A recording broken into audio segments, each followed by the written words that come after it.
It is actually. Hello, John, board members. Proud. The first item is public comment. Is there any public comment, either online or in the room? Seeing none, we'll move to board member comments. Actually, Tom is not on right now. Miss Tom. He may have to rejoin. I got booted off. Hey Kathy, can you hear me? This is Steve. Yes, Steve, we can hear you. I did want to make I have to leave at 2 today. I wanted to make a comment at some point, whenever board comment is it right now? It is right now, Steve, so go ahead. Okay, I just wanted to make sure everybody was totally up to speed on what the situation is at Slate Creek. I know we're going to talk about it later. I may not be on the call at that point, but I wanted to give you the absolute specifics around water and whatnot. And I'm reading here from John Snyder, who put this together for me the other day. He said, we have 3 different water projects tracking on 3 different timelines. The easiest of these 3 projects is the replacement and reconfiguration of 3 pressure reducing valves. That's reached 90% design. It's fully funded. We'll bid the project this winter, and the construction will be completed by fall of 2027. The second project is the replacement of the Willard Heights pump station. It has reached 40% design. Design and entitlements will be completed by the end of this year. We'll bid the project in Q1 of 27. Construction will occur in 2027 for slated completion by November of 2027. The third project, creating a new pressure zone for the Sunlight neighborhood, is the longest timeline. We did not know we needed this project until last fall. It was not programmed into our rate study and is not budgeted in our 2026 budget, but thankfully we plugged a $4 million placeholder beginning in 2027 for unidentified distribution system improvements. We anticipate this project will cost $7 million. We'll have to either borrow or reallocate to fully fund the project. We are putting out an RFP for design services this year. Design and entitlements beginning in 2027. Construction will then occur in 2028, 2029 for completion in October, November of 2029. His other comment is, all this is likely a moot point, though, in relation to moving people into Slate Creek as quickly as possible. His best guess on a timeline for Slate Creek is November 27, annexation ballot, November 27, May 28, development of entitlements. This is doable but aggressive.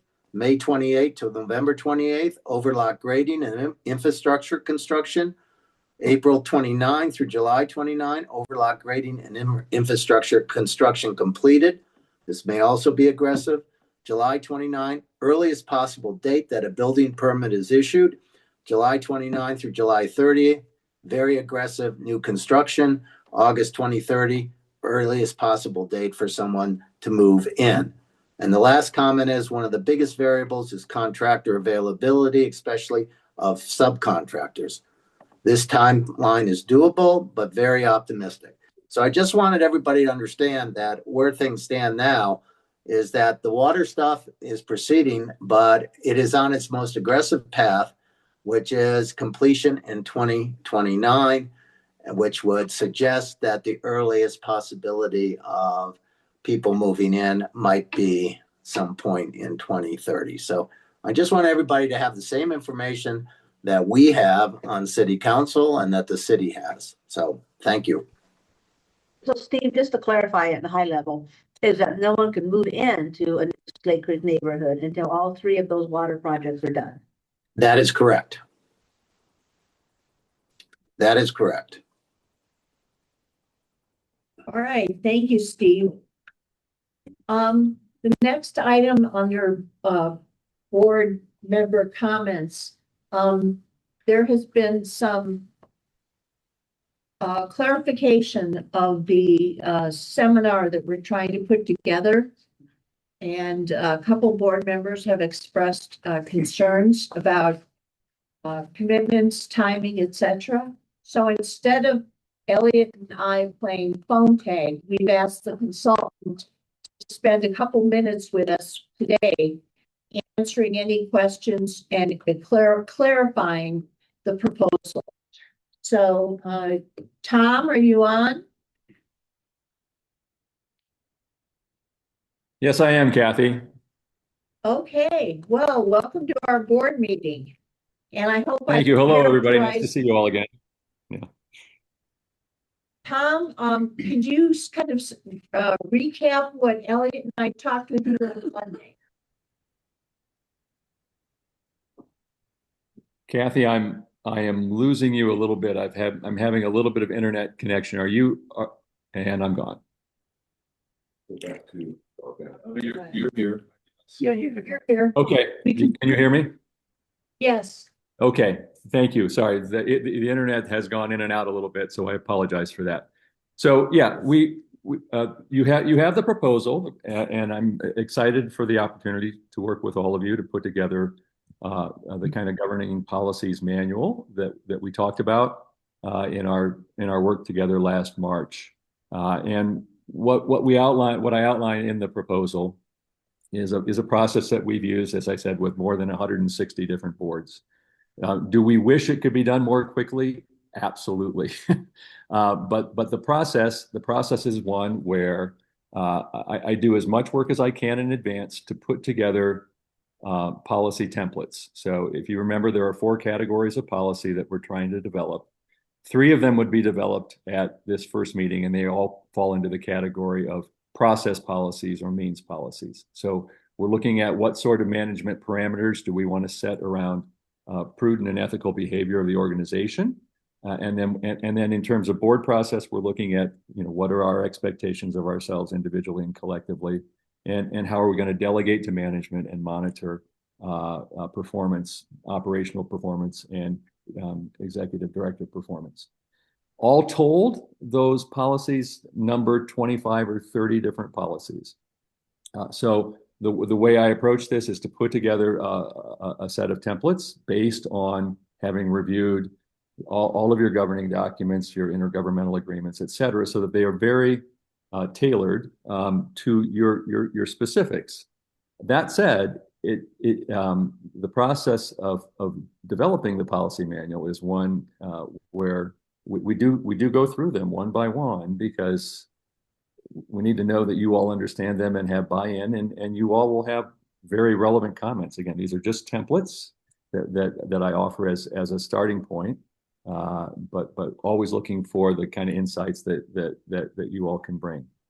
So, it has proven to be a 2-day process to put together those 3 categories of process. Again, tested over a number of groups, and I was thinking of maybe some examples that you could look at if you want to see a sample of manuals that have been put together in your area, publicly appointed boards.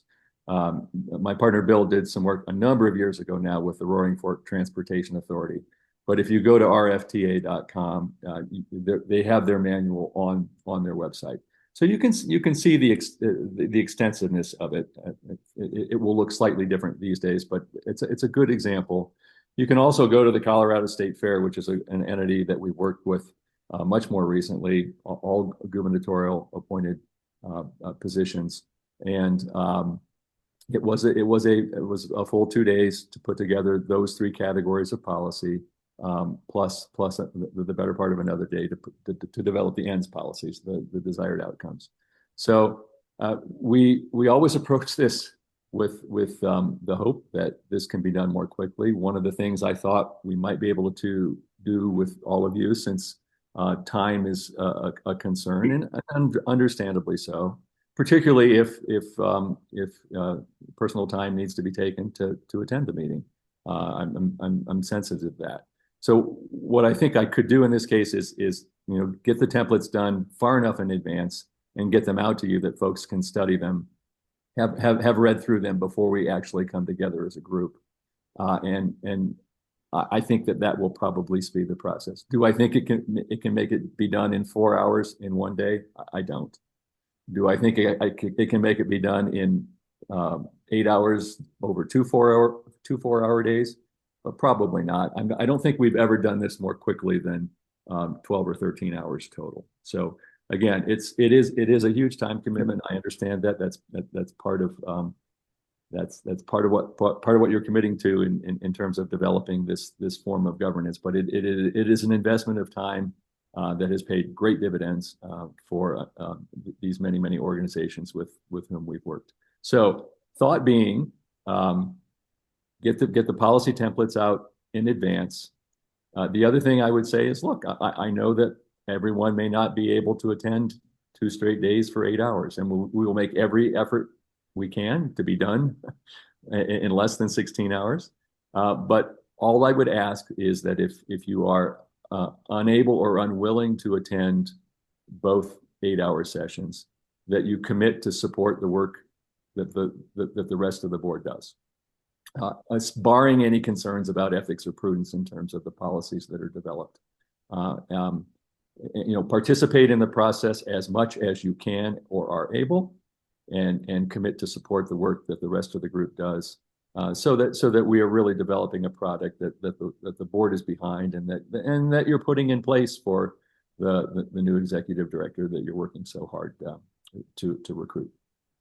So Kathy, with that said, I'm happy to address any specific questions. We kind of bookmarked the last weekend of August, maybe the Friday Saturday combination, so that we've got one work day, understanding that some might have to take PTO, and then a non-work day, but not consuming the entire weekend. It is the weekend before Labor Day.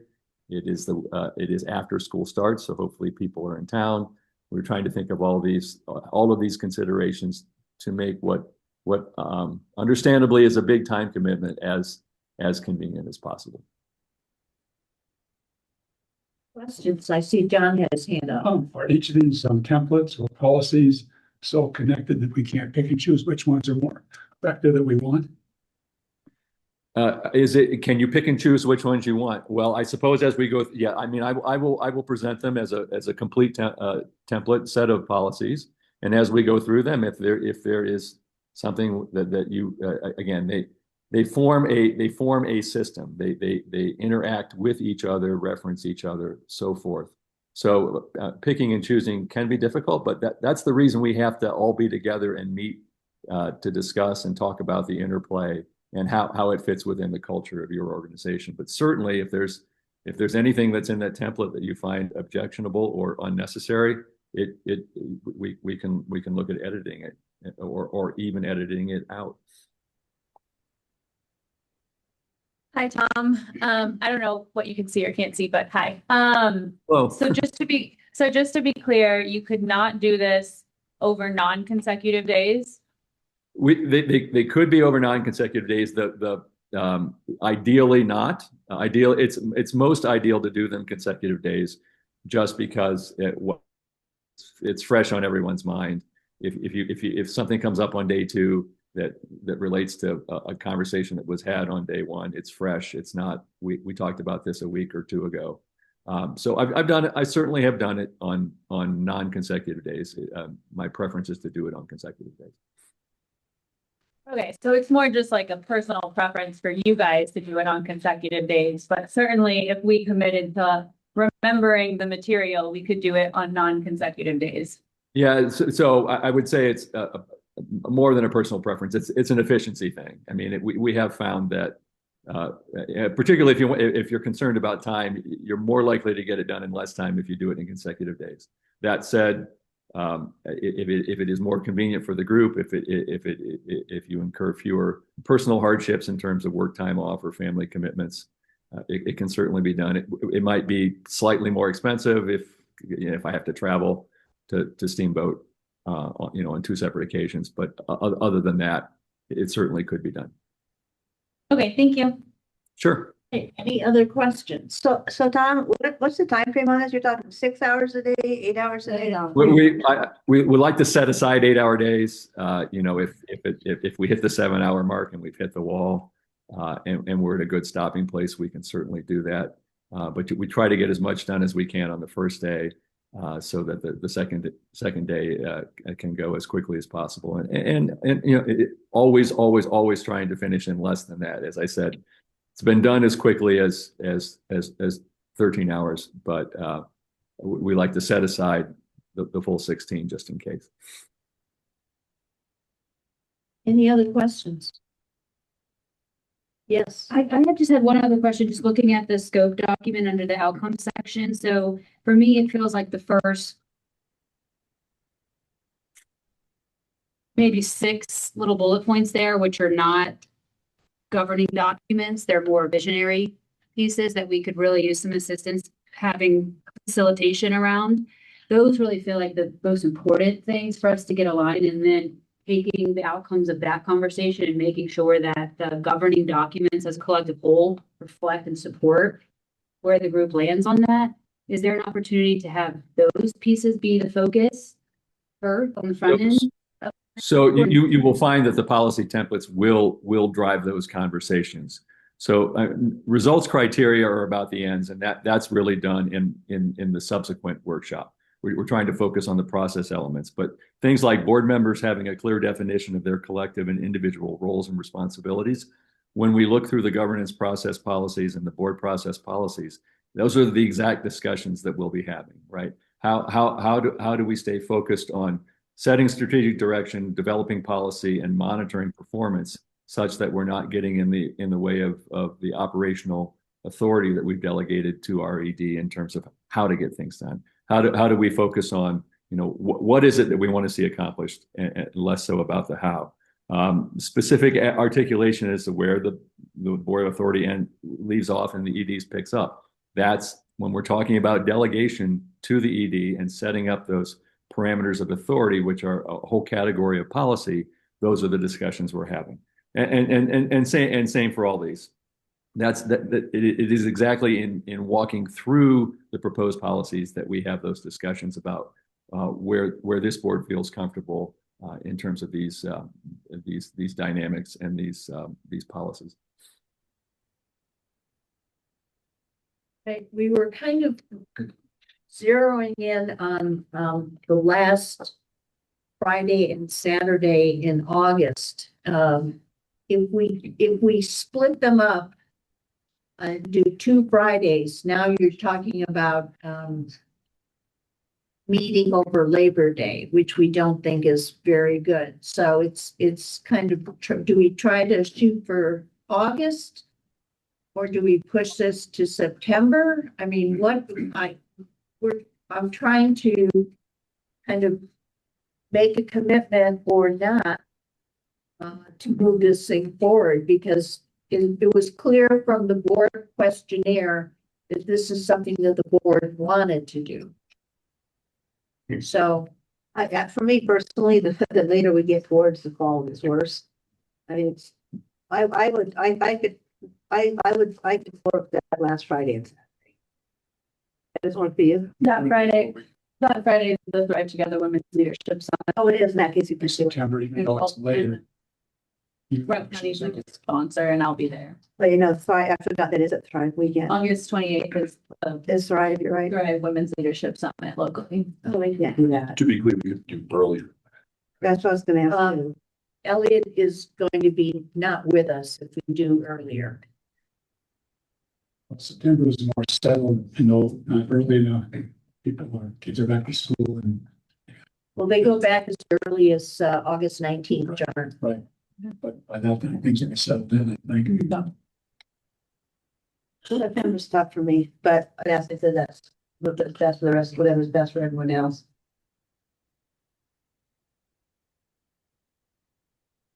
During September. Week of, or the September 11th, 12th, right after Labor Day. Tom, do you have that availability? What about the week before, he says, to get this done in August? I mean, That's the, But that's Labor Day. That's Labor Day. No, I'm talking about the week in August, the week, the Friday, Saturday, what about the Friday and Saturday that before in August? That's Liberty. Well, No. the Friday first. Yeah. The 21st. I'm talking the 21st, 22nd. 21st and 22nd. Elliot would be there. Oh, Ellie's not here then. Yeah. So Gotta take college. Right. So it's a good it's reason. very important, Yeah. but we need to, I mean, what about closer to our board meeting? I mean, the sooner we get this done, the better. Like 14th, 15th. Why are we pushing this way out? Because we still haven't discussed, another thing we haven't discussed, and which we'll need to do after this meeting, is we haven't updated our strategic plan. And we keep pushing this out. I didn't talk about that. and I think our board meeting in It's the 13th. I mean, I think you're just gonna have to pick a day because this is the problem with this format. Exactly. That 0 of us are going to be able to do 2 full 8-hour days. Yeah, back to back. Like 0 of us. I know for some of the, So I can pop in for like an hour, leave for 2 hours, pop in for 30. Like, but there are some full Fridays where I don't have CCAT, CCI, like all of these other meetings that I need to be present for. So I'm happy to pop in and out, but there's gonna be 0 days that work for everyone. well, I know for the new board initiation meetings that we did, there was, I can't remember what platform we used, but it was some sort of like, say what days you're available. It's a doodle poll. Doodle poll, yeah. Doodle. Maybe we do one of those and then, throw a few dates on Well, I that, would- see who can get the most. since Tom's here, Oh, sure. we've got an opportunity to see if it works for him. So, So, yeah, September 11, 12 would work. That I can make that work. August 4th, the problem with August 14, 15 is that I'm pretty swamped until the end of July. And I was, what we talked about, Kathy, was using the first half of August to really develop those templates and get them out. If that's the only time that works, we'll hustle and make it work, but you will not have them as far in advance as you might otherwise if we pick a later date. What? The weekend I'm in Syracuse. Gotcha. Yeah, no, I remember. I would say that we should pick September 11th and 12th, and whoever can be there can be there. As Angelica said, not everybody's going to be there the whole time. There's no date that'll work for everyone. And we need to schedule this. I mean, either then or the earlier August date, if Tom's okay with that, getting the stuff done. But I think we need to pick one of those 2 dates and just lock it in. And I agree, and the fact that we have that other meeting with Marge, I mean, good grief, guys, we're gonna do it. would September 11th and 12th work for the majority? Who wouldn't it work for? Yes. Who wouldn't? I mean, I can remember You'll some be of there for part of it. yes. Okay. And I once I get to him, I'm like, but that's okay, I don't need to be there. September 11th and 12th. Yeah. All right. Well, thank you, everybody. So September. I know this was a diversion from board member comment, but we've made progress. All right, thanks, Tom. Thanks, Kathy. Thanks, everyone. Have a good rest of your meeting. Thank you. You. All right, let's move. Is there any other board comment? Seeing none, we'll move to consent agenda. Before us, we have the June minutes, the May write-off, none, Main check register, and the May financials. Are there any changes or questions? Seeing none, I'll entertain a motion to approve the consent agenda as presented. Motion to approve. Sorry. I have a motion by Lou and a second by John. All those in favor signify by saying aye. Aye. Aye. Opposed? Motion carries. Can I make just a comment? Yes. On the financials, it's noted that there's $87,305 in construction interest, cottonwood interest. guessing that's for the $40 million note. So the request is please identify specifically what note that's for. Sandy, are you on the line? And secondarily, you don't have to hear this. She doesn't have to know right this second, but secondarily, she noted some other expenses, and it struck me that we should get a full list of all the expenses that she's carrying for Cottonwoods, so that we can discuss that with Steamboat Partners and hopefully get all these reimbursed. Yeah. Steamboat Partners is being diligent, religious about making sure that they get their expenses reimbursed, but not quite as aggressive about ours. And so I'd just like to get a full list because certainly she's got it. Yeah, we have that and we sent that over to the Steamboat Partners team last week. The latest accounting of all those expenses. And so, yes, we can follow up on that and see what the timing is on getting reimbursed for those.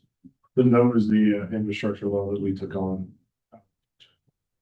So that interest expense will continue until Is that the 5 million? For 4 million. The 4 million. now the partners, like. Yeah, I mean, I pretty much knew what it was, but I think but that's because I'm involved with it. Nobody else would know. They're just as Cottonwood, so it's just a request to Okay, clearly identify which company. That's a good suggestion. thank you. Any other, since we've already approved the consent and we had a comments, we're ready to move to staff reports. All right, good afternoon, everyone. Some updates for you. We had our community cleanup day in Whitehaven back on June 13th.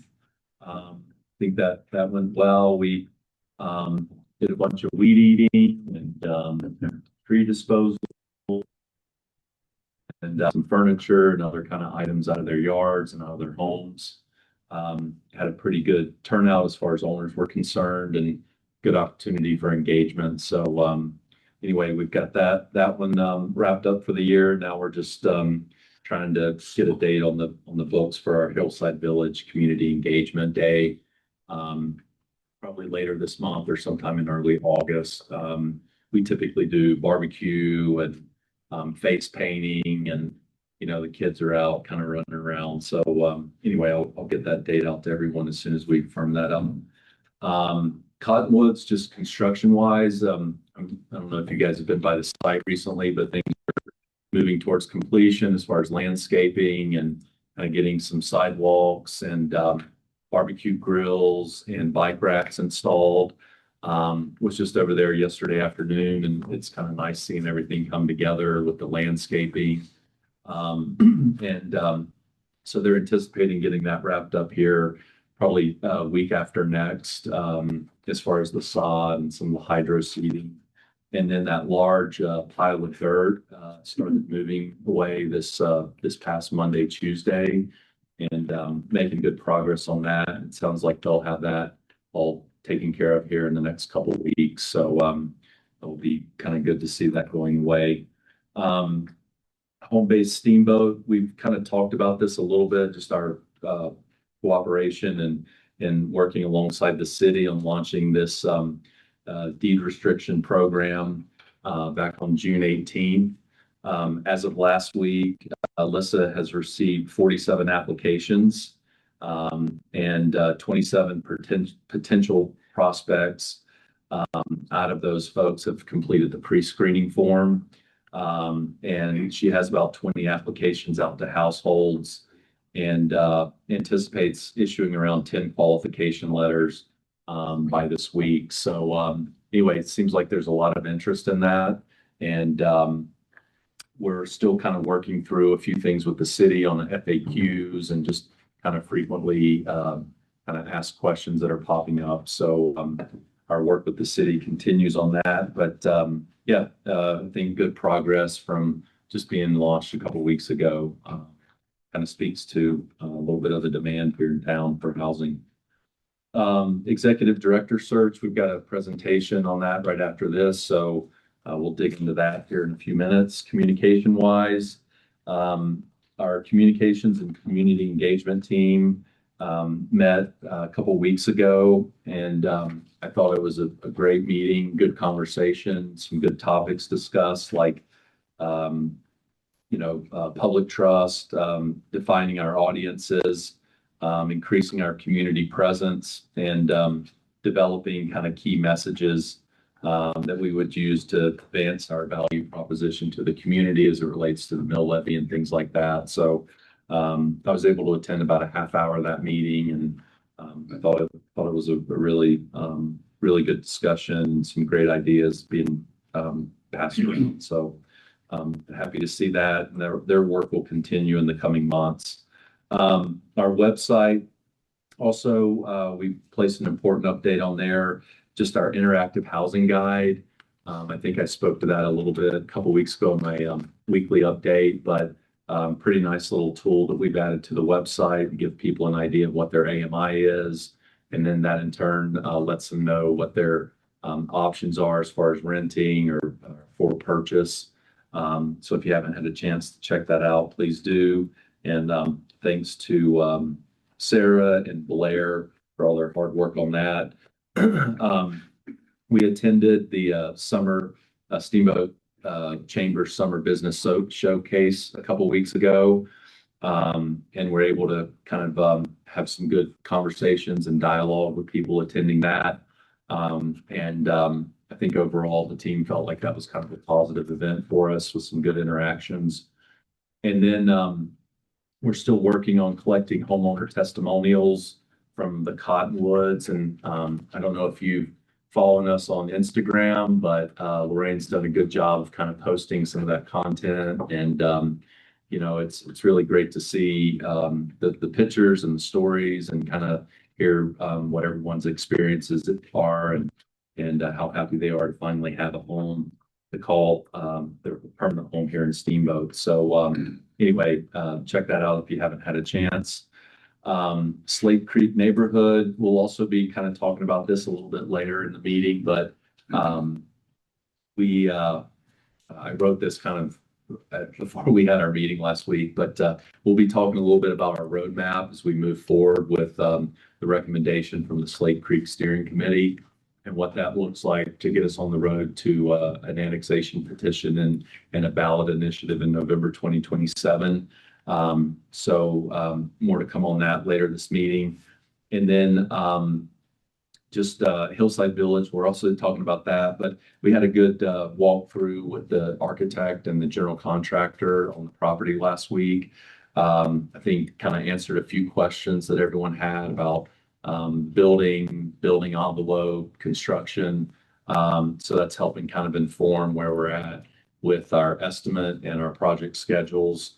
And anticipating getting our first set of estimates or our first estimate back from Lakota next Wednesday on that.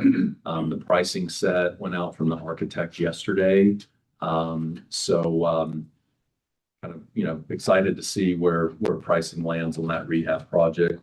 And I'll definitely keep the board updated on where that lands and kind of the scope that we land on with that estimate. So anyway, those are updates. If you have any questions. Yeah, I love that Moving Mondays on social. Lori's doing a great job on those. One friendly suggestion I was going to have, I actually saw the Insta post this morning that referenced a press release.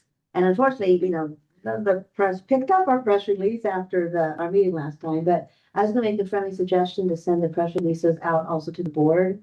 So we have those, messaging and such. So maybe resend that one. And then also, then thank you very much, Sarah, for working on the cool new website thing.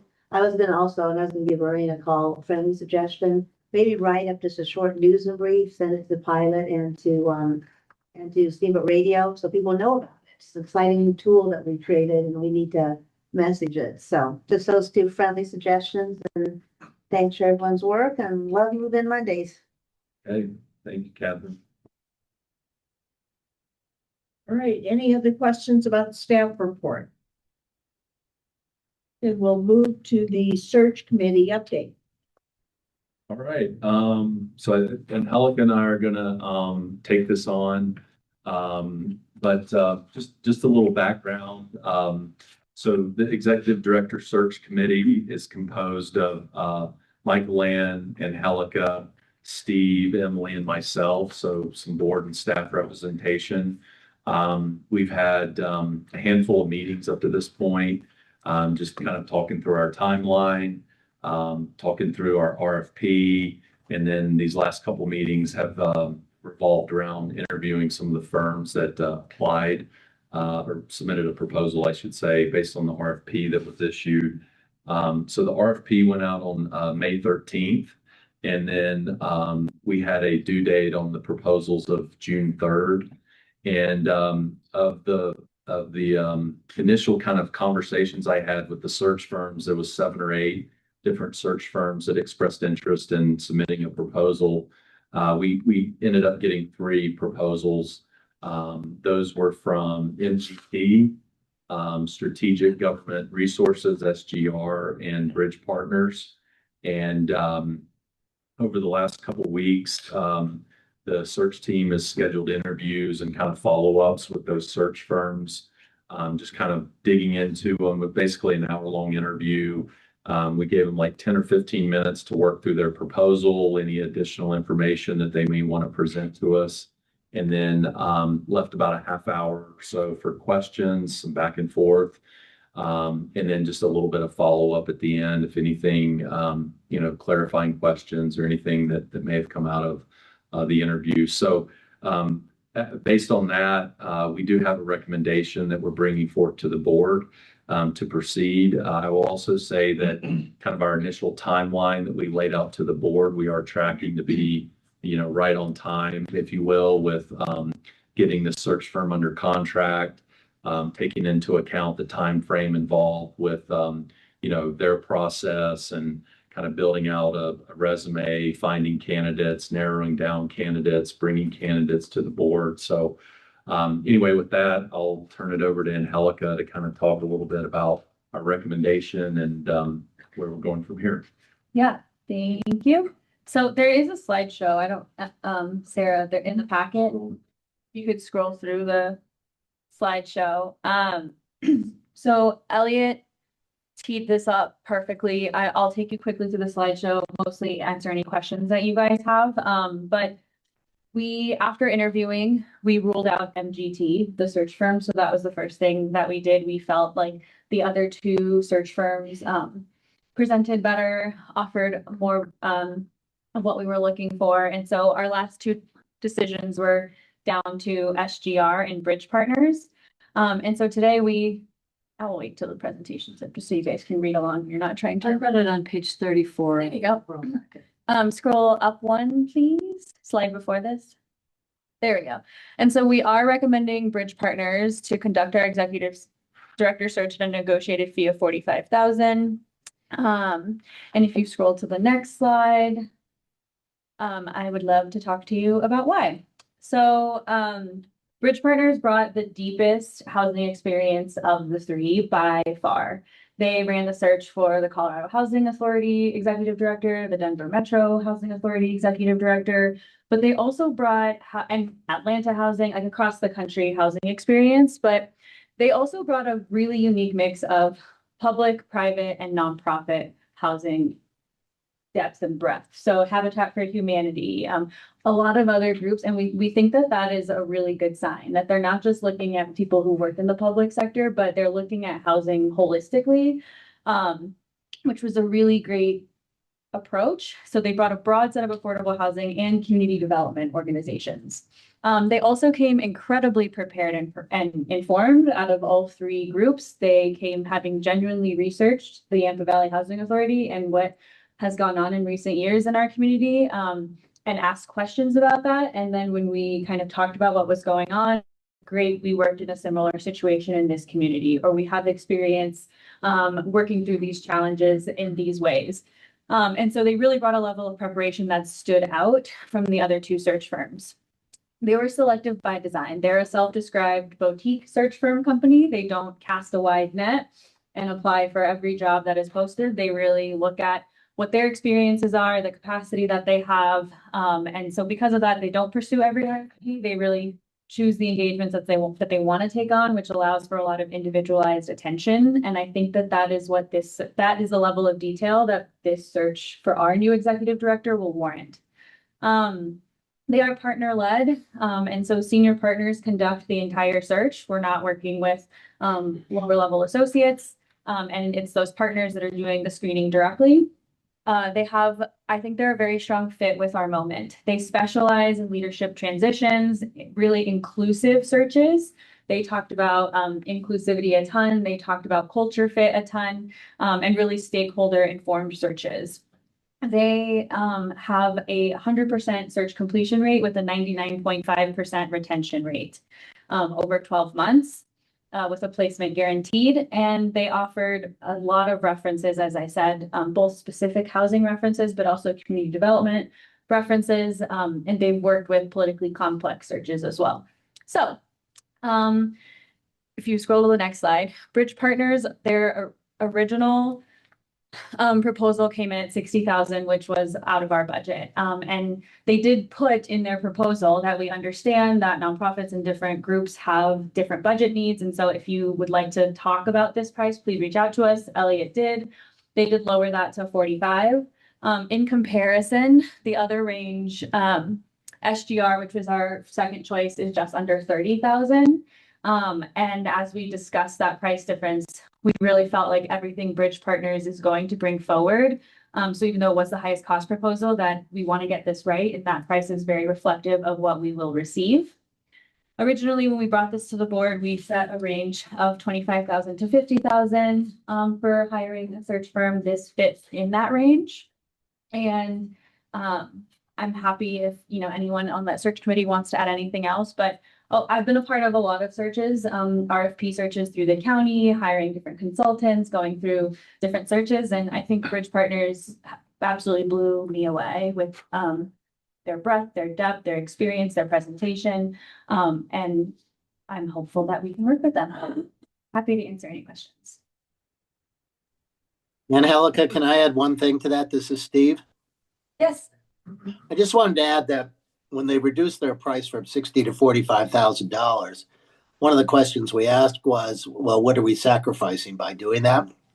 And basically the person we were talking to, which was a senior partner with them and who would handle this search, said that normally they would get two senior partners involved in this, and that with the subtraction of $15,000, it would be the senior partner that we were talking to now who would be leading that effort and not have kind of a co-partner involved in every decision. So we felt really good about this person that we talked to, the senior partner. And so we didn't feel that we were giving up much, if anything, by going from 60 to 45,000. So I just wanted to share that.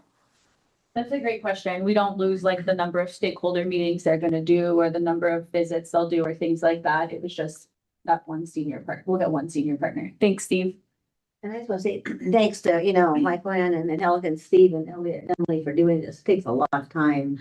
And I know the research, Bridges, this looks great. I mean, I love the boutique. I love the specialized attention on it. So I think, so I fully support your recommendation. I do have one question, not so much related to the search firm, but do we as a board, do we need to, before we actually get the search going, like make sure the whole board is in agreement on the current job description for the ED? And have we discussed the salary range? So they're going to help us with that. Okay, they are. They're going to conduct stakeholder meetings with the board, with board members, with the board. We will work through that. And we know that you guys have given the search committee delegated authority to kind of move forward with these, but we will be keeping you in the loop certainly about these decisions and kind of getting approval and before, the posting goes out. So they're going to help us with that. That's part of the holistic search that they're going to do. So they're going to help us update the job description? Yes. Okay. And also, and so I guess I come back to the board then for the final job description or price range? Yes. Before they post it? Yes. So that means we're probably not going to actually post it till There is, so they have a whole timeline. I'm happy to send you their whole proposal, but they've got, a few weeks of stakeholder engagement Okay. where that work is being done. It's about 2 to 3 weeks, depending. Sometimes it's 4 weeks, sometimes it's faster. And then once that work is done, then it's about 8 weeks from the time of posting to completion. So the first few weeks is critical to developing all that stuff. And we will certainly, that will be like board decisions. We will help as the executive, as the committee will help guide that work, but you guys will get to see everything certainly before it's posted. So hopefully we can approve that in August and get it posting in August. That's where the, Yeah, I mean, they said a lot of this timing depends on board availability, Gotcha. the board being able to like meet, I mean, they said they could do it quicker than that, but it Yeah. really comes down to us as an organization and board members and your availability. We have the surveys that we did, from a couple months ago in May. So that'll be an input, and then the additional follow-up is the stakeholder engagement will be the other piece of that.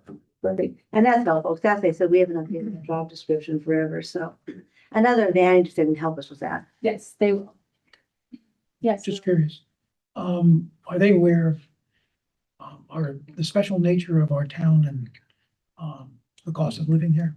Yes, we talked about that and, placing, people in high cost of living towns and what that means. And they were very happy to say, or, to share resources about here's how other communities who have high cost of living are handling this. Maybe they're working it into the job offer, maybe they're not, maybe they're, so they had ideas.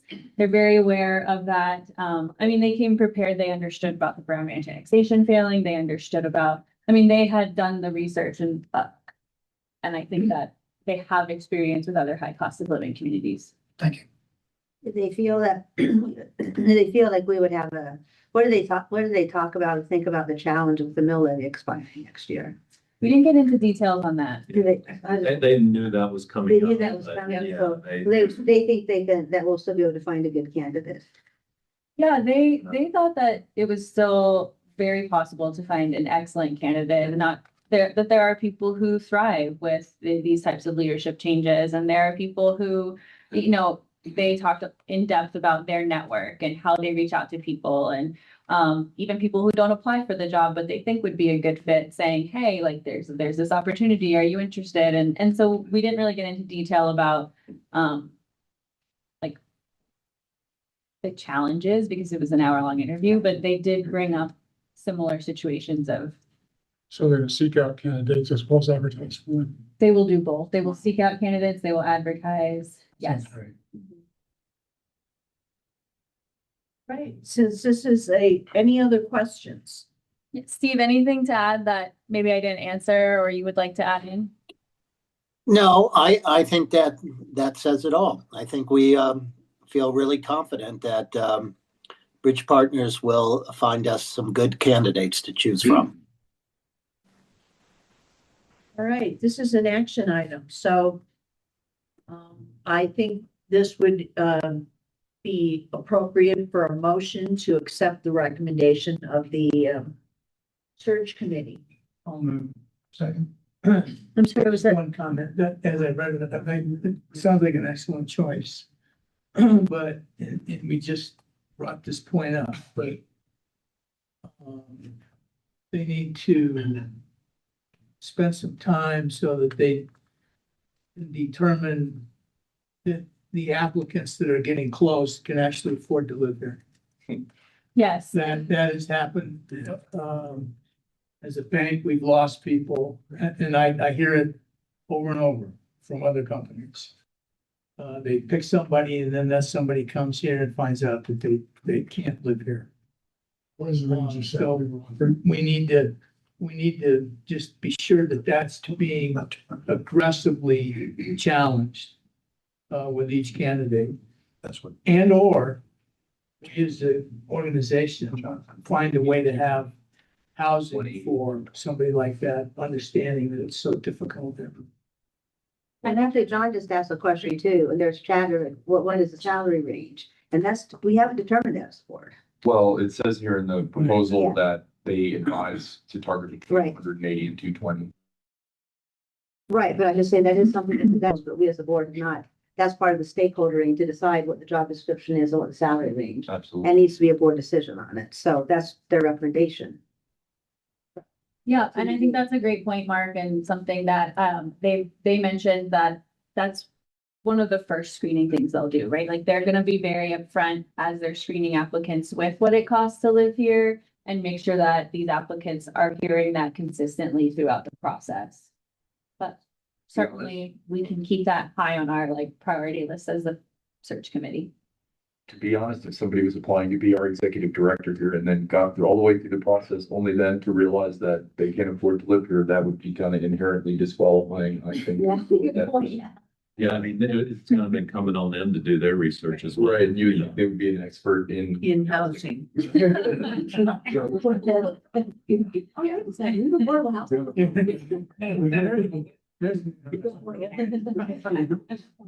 Hey, we have a motion by Mark and a second by Lou. Any further discussion on the motion? All those in favor signify by saying aye. Aye. Opposed, motion carries unanimously. Thank you very much, executive search team. Thank you. Yes, thank you. All right, the next action item is the Cottonwood Real Estate presentation by Michael Ann and Alyssa. All right, so we wanted to put together a packet of information for two reasons. One. You good? Yeah. One. Trying to invite her to the table. Let's get over to you can fix this right there. I don't think. If you want me at the table, I'm happy to join. I'm not having you here. Yeah. That's nice. Oh,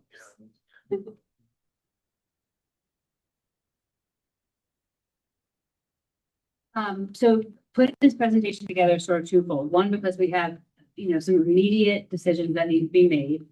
So we want to collectively put together the information to help inform the next set of steps as it relates to getting the cottonwoods itself sold. But the trends that we are seeing from this project, we want to make sure that we had kind of a look back so that we can apply what we learned with this project, first of its kind in so long, to apply that to other project decisions going forward. So a lot of this is going to go into kind of future stuff, but as it relates to the conversation for today, the way that we wanted to organize this is each of these pieces of information builds on each other. Sales, and especially with a project of this nature, is highly nuanced. And so we wanted to just kind of paint the layers of how we assess the trends, do a recap of how wide we cast the net, so that one, we could confirm that the board agrees that we did strong enough job marketing.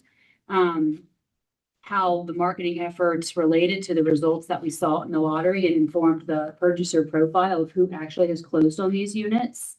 And then as we get into the lower half of the items that we're going to go through, this is all very numbers driven. There is data behind each of these things when it comes to what someone can afford, what these prices are, and how much demand there is in each of these segments. And so I really want to make sure that the board has an understanding of those dynamics and how they apply to what the recommendation is now, and as a, the phased approach that we may or may not take based on your feedback today. So with that, we'll just start with kind of a look back. So these two slides are from the housing demand that EPS did in 2024. This is the one that we commissioned from them, not the one that they presented to City Council a couple of weeks ago. And the reason that we chose these two specific graphs is because we want to just show a couple of things. So the second graph is meant to show what it was meant to show was the number of sales happening in each of these price range. But for our purposes, what we wanted it to show is that based on EPS's data, this is what it's saying. This is the number of households that currently exist in Route County in each of these AMI brackets. So when we start to talk about, is there a critical mass of 100% AMI earners or 140% AMI earners? This chart proves yes, or yes or no. And then the top chart is showing you, where that demand, both on the catch up and the keep up side, is coming from within each of those AMI brackets. And I think the takeaway here is that between 100 and 140%, which is where the Cottonwoods units are priced, that makes up 15% of the 10-year housing demand in that study. And when you really look at either side of the highlighted numbers on that top chart, you're actually seeing that the demand in the 150 to 200 is greatest on the as a subtotal on the catch up and on the keep up, and then above lower than 80% is where you're seeing those totals. So the greatest source of demand is actually on the outsides of where Cottonwoods is positioned. So keeping that in mind, particularly as it relates to the sort of notion that there's not enough people who make 140+% to purchase these units. Do you want to wait for questions or? If it has to do with this, you It would. has to do with this. The difference between catch up and keep up is significant. If you just took the catch up demand, that 120 to 150% does demonstrate significant demand. Mhm. And I would assume the catch up demand is more immediate, but that may not be an accurate statement. So to me, what this says is, yes, there is a demand in that range of 100 to 150%, and it is significant. So, that is a lot different than there isn't any demand in those categories. There's a low demand in those categories. Yeah, that's exactly what the point I was trying. Okay. And so when you see that by EPS as housing expert shows that if you looks at our Route County data and shows that there is substantial demand in that, and then that demand does not materialize for our project, you have to start asking the question, well, why not? Why not? Yeah. So it's because the demand is not there. The demand is there, just not for this type of, product. That's the hypothesis. Whether it's a bedroom size, whether it's Yeah. condo versus townhome, who knows? Right, exactly. And so that's the point I wanted to prove with this. And then that layers on to the rest of the presentation. There is demand, just not for this.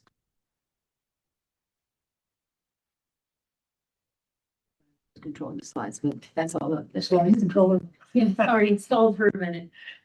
So back in November of 2024 is kind of when we started our initial marketing efforts around Cottonwoods. I think one thing that the real estate team determined then is that we didn't want to brand this with YVHA. We wanted to make it its own community, its own component. So that's when we brought on Post House, or it was SDA at the time, to create the Cottonwoods logo. Once that was done, we were able to kind of create all of the digital and kind of pamphlet, hand materials that we started to initially do our outreach. As we got closer to the project being completed, we really hit the community outreach hard. This is kind of a high level. We went everywhere from UC Health to Route County Council on Aging, YVEA, the school district, really tried to make sure that we were reaching everyone that we thought could benefit and could be a homeowner at the Cottonwoods. We did multiple buyer engagements. Thanks to our partners at the agency, we had access to the boathouse all of last summer. So we hosted open office hours where we would have a lender sit with us. We'd have one of the agency realtors sit with us so that if anybody came in, we were able to answer all of those questions and really provide an educational experience and really kind of loop them in to make home ownership seem like it was a tangible item for those folks than just us trying to sell and talk about our lottery process and how the housing authority partners with this. For all of our lotteries, we wanted to make sure that we were doing it fair and equitable. So we had social media campaigns. We posted everything in the newspaper. We made sure the majority of all of our items were bilingual as well. And then, so this is just kind of that general outreach that we've done from November through today. I did just meet with Steamboat Radio. So moving forward, we're going to do a radio ad and a couple different ones that'll start next week. So that's something new. And then we're trying to kind of shift our marketing effort. When we initially started, it was a lot about the process, right? A deed restriction is a nuanced component that not everybody understands, and it's different than your fair market component. We're switching that based on the units that we have left and this kind of higher demand that we'll get to in a little bit for that 140, kind of 130, 140 market range and where those AMIs sit to try and make this more salesy and kind of show that this is a comparable component to other items here in the market. I would say there was at the front end of the marketing was very process oriented, trying to make sure that we were casting the net to make sure that we didn't get so many people that weren't going to fit the qualification, and then we were the bad guys because we beat public about who qualified for this. So it was very process oriented on the front end, and I wouldn't say that you haven't done this until now. The marketing, like the move-in Mondays, like that's all traditional kind of like. We're now trying to sell the product, not the process. Now that the level of understanding in the community about how to qualify for these units has been established.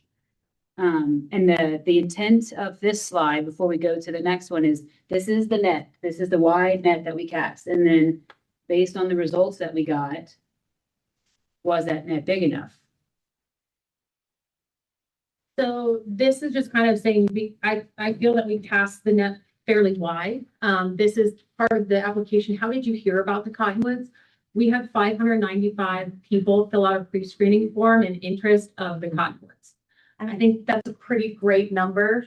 And it's been very interesting to see how like word of mouth was the highest, right? So that's friends chatting and moving forward. But I think all of our marketing efforts hit majority of the community. I mean, almost 600 people. I mean, that's excellent. That's well done.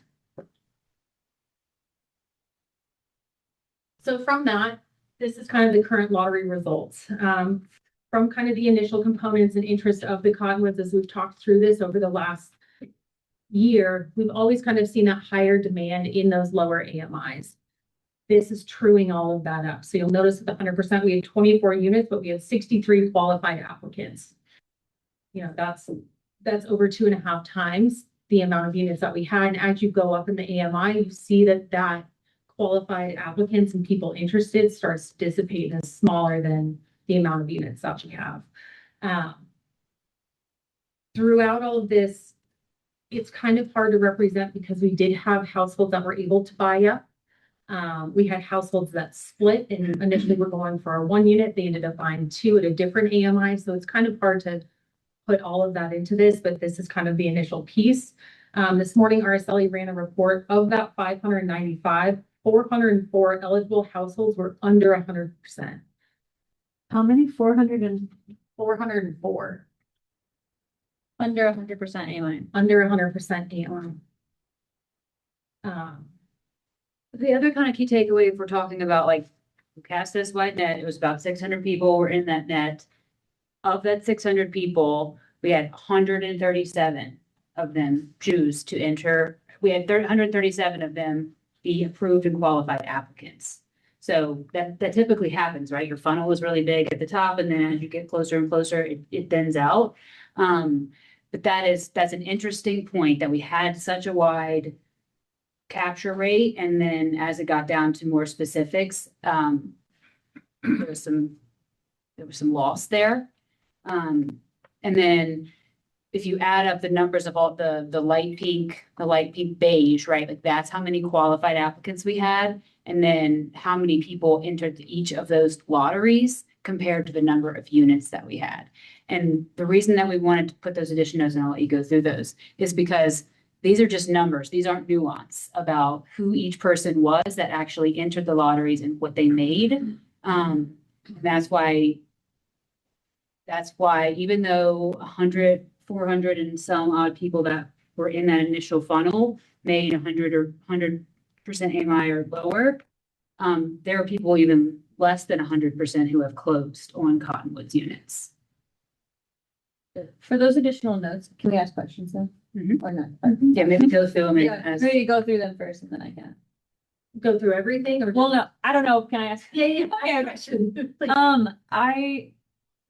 So it's crazy that a lot of people, or there was like multiple people who bought up in the 140.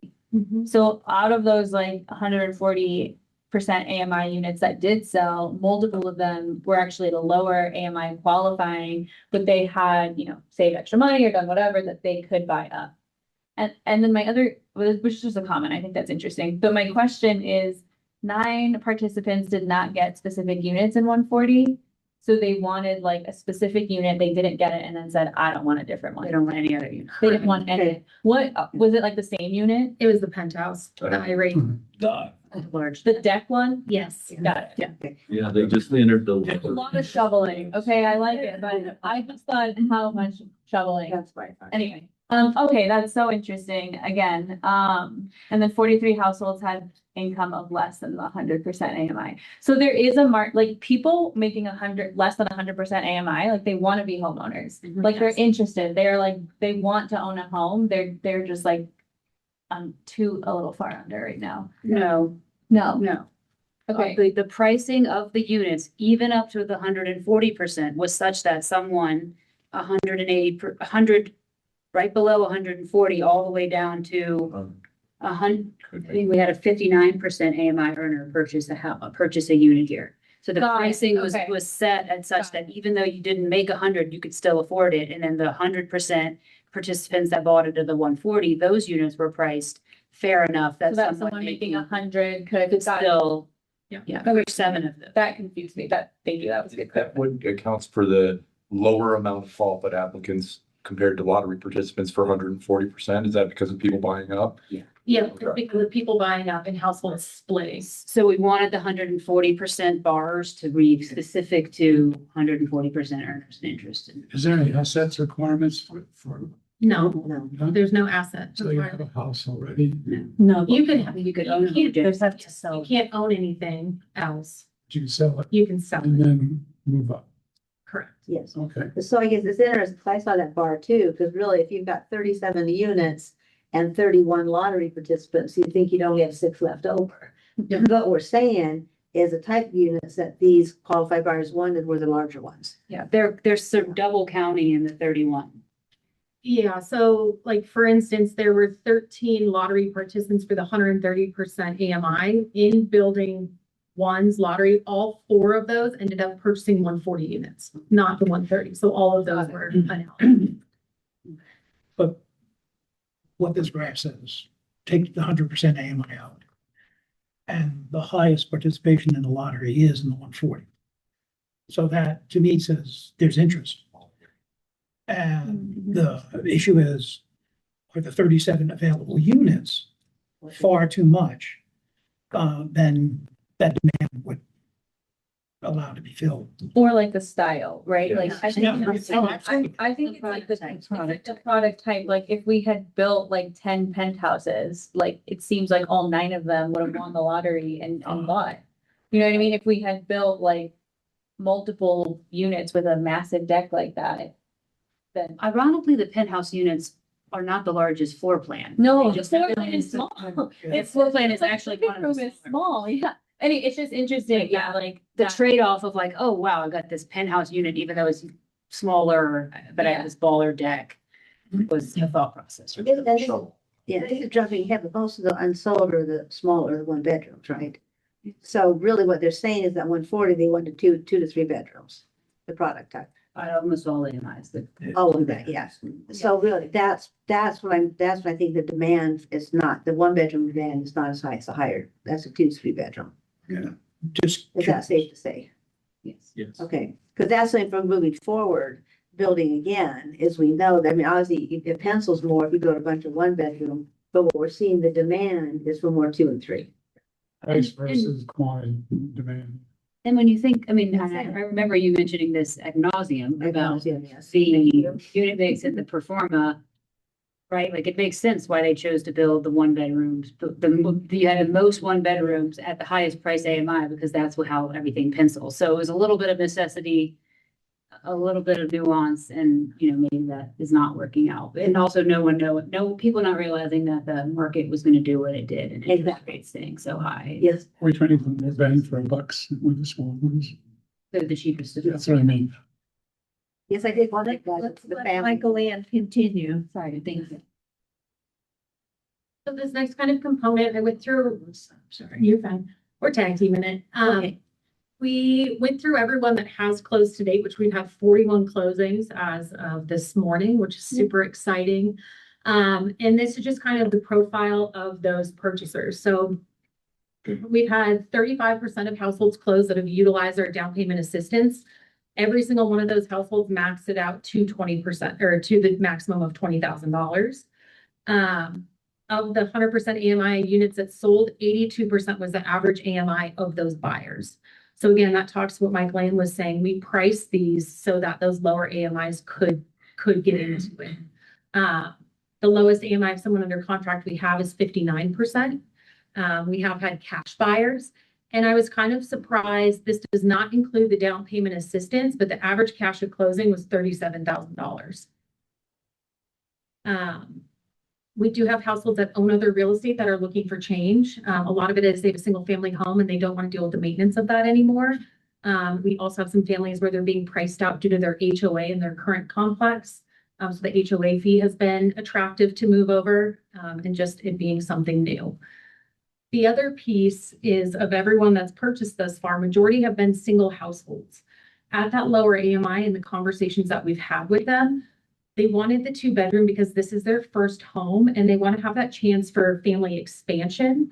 The other thing that we've seen for the 1-person households, like I mentioned, are someone who's retired and downsized to that. That's a single person. Those are kind of who's occupying those 1-bedroom pieces in the 2-bedroom.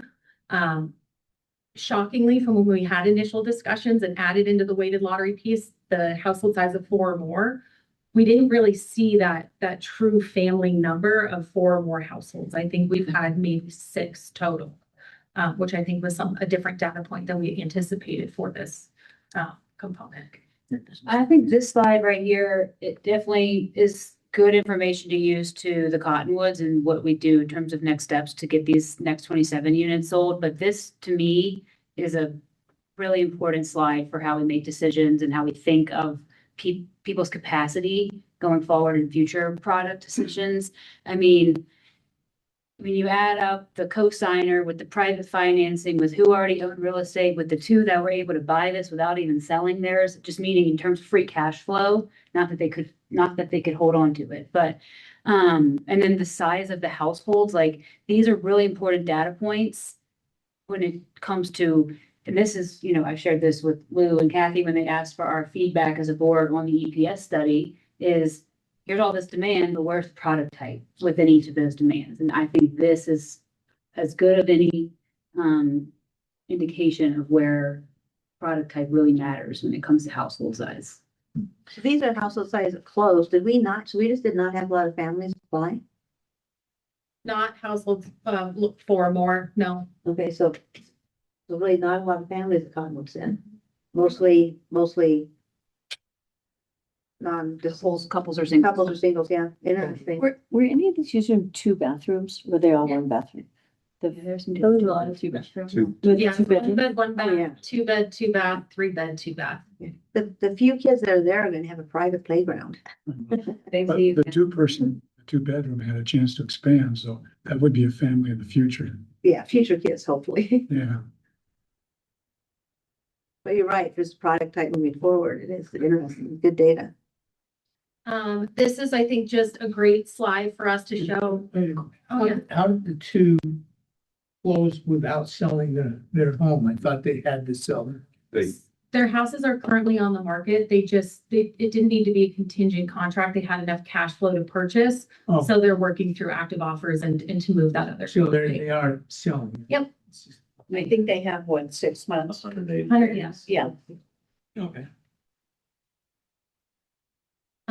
I think this kind of goes back to the marketing and the components. Like this is everyone that is currently living at the Cottonwoods in their profession. So it's great to see the wide range from all different job types that we currently have living there. Well, and it's to put like occupations behind incomes too. It's like, I think we have a tendency to sort of sling around teachers and firefighters and paramedics, like we all know what they make. And this is showing that, a bar manager, a front of house manager, a Safeway employee, these were yeah, that these units were priced appropriately enough for the units that have closed in the 100 to 120, that even, you know, some of these more seasonal Yeah. part-time oriented type jobs, when I say part-time, I still have to be full-time one, but we're able to purchase the units. So but when we look at kind of holistically, did we really hit, you know, most of the professional services world that we talk about mostly? Like it's kind of split half and half. It's a diverse representation of our community. Which is the Which is goal. what we want, yeah, exactly. But I guess, yeah. Those are people who work on contract part-time can still make it here. A lot of people do work on contract. Exactly, yeah. Or seasonal Seasonal. jobs for local employers and have hold to. I can tell you that I met 4 people, they were all ecstatic. One of them happens to be either the bar manager, front house manager, who happens to work 3 other jobs. Yeah. People work hard in this town.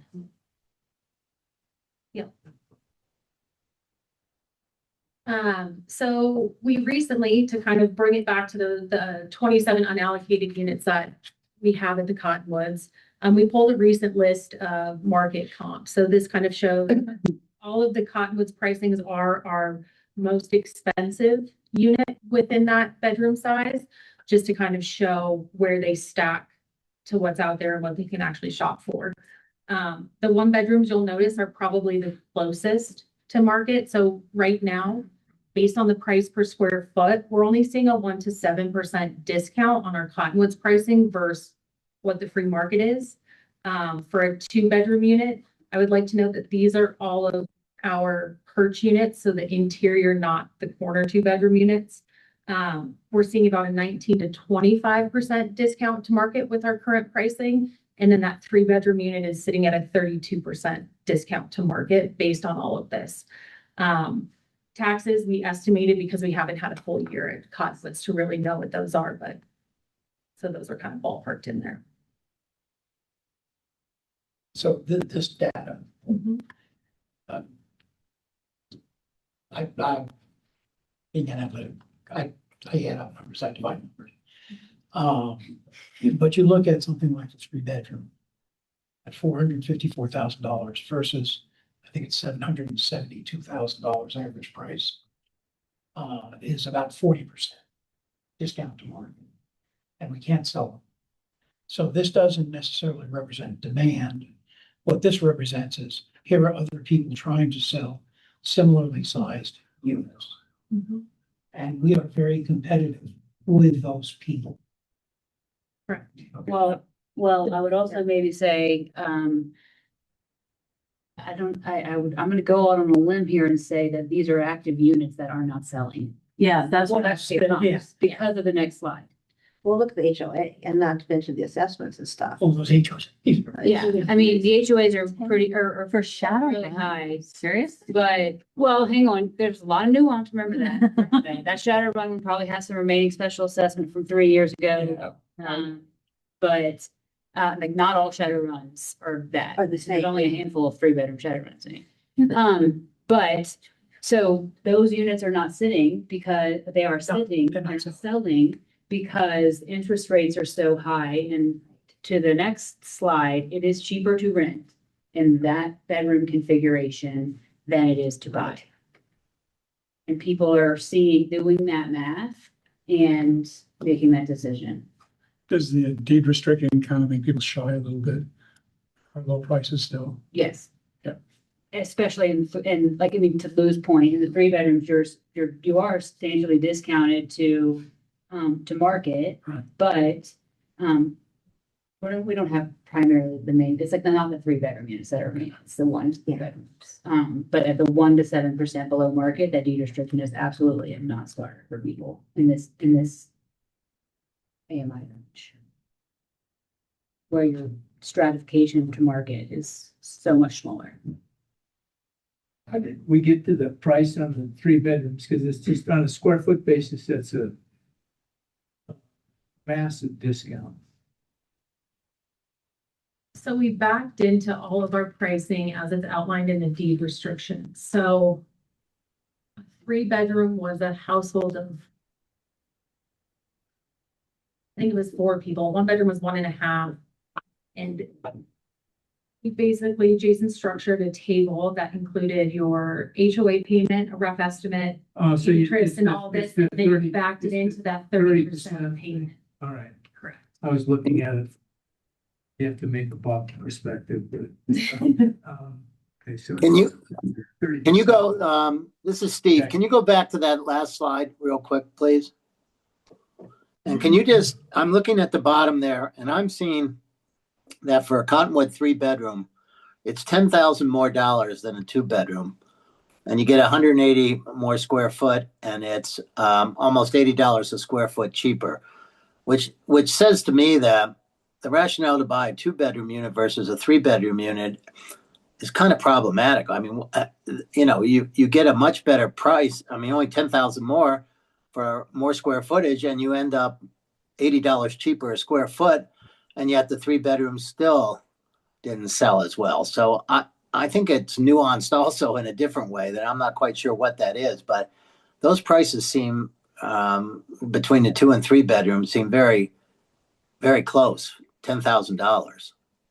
The 3-bedroom sold, didn't they? Yeah, Steve, the 3-bedroom sold. It's the 1-bedrooms that we have a problem with. Yeah. We have 1 3-bedroom available. That's Yeah, fine. no, what I'm, Just th- one- yeah, just well, I one said house. it, yeah, I said it in reverse to what I meant is that the 3-bedroom seemed like a really good deal. Yeah, and that's why there's only 1 left. Yeah. But But there weren't very many 3-bedrooms. Yeah. Yeah. Yeah. are they too good a deal is what I'm trying to say. The price between the 2-bedroom and 3-bedroom, you'd think that 2-bedroom price would be lower. That's what I'm getting at, yeah. Or the 3-bedroom higher, one or the other. Well, I think the most important number up there is the $370,000 for the 1-bedroom units, of which we have a lot of that are not selling. And one of the reasons I assume they're not selling is because the average of those 3 numbers is $371,000 or 372. So we're at that We're at market. market. Unless you're asking them to give up appreciation that they would get. No, exactly. But they're also Well, getting, bedroom sold. 40 years old. Yeah, the 1-bedroom sold in the 100% EMI though, right? Or, Yes. yes, so we do, I mean, 'cause we have what, 60, we have a lot of people that didn't win the lottery that wanted something. I think the other, this is like a very generic, this is a very broad statement, but one I feel comfortable making is that AMI typically will correlate to your stage in life. Yes. So we're not seeing a lot of interest. To Steve's point, we only have 1 3-bedroom left. We only had a handful of 3-bedrooms to begin with. Right. But we didn't really, the interest from someone who would have fit in the 3-bedroom didn't really materialize. So because of, and that's like that income, how many people are in your household, what are you making, and is this the product type that you want?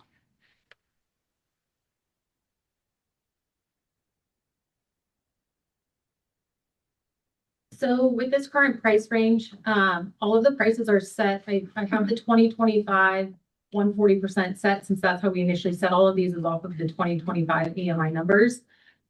This is what those current monthly payments are. I've gone through the exact pricing, so these are for the units that are unallocated. We calculated the 30% income threshold as to what you would need to make to be paying 30% for housing at these payments. And then we put some market rent comps out there. We maintained everything the same at that 6.8% interest rate. And then I think it's important to note that HOA at Cottonwoods includes for the utility payment, so that you're not paying on top of that monthly payment, water, sewer, trash, recycling, and internet. So ultimately it's only electric, versus kind of your market rent component. I think most places now, not all of them, but that's your rent plus utilities on top. So looking at kind of what those numbers are, I think everything we're doing is still very, very affordable. And with the 2026 AMI numbers, which is why we have the charts on the tables if you want to revert back and forth. The 100% AMI now is 97,100. So ultimately, that 341 bedroom is someone at $105,000, right? Or 105% AMI, excuse me. So they'd be just stretching themselves over that 30% payment. So it's still very attractive. I think we're just struggling with That's the 100 and how comparable it is to the market. Was that the 140% that you quoted? For the 100%. That was 100%. Okay.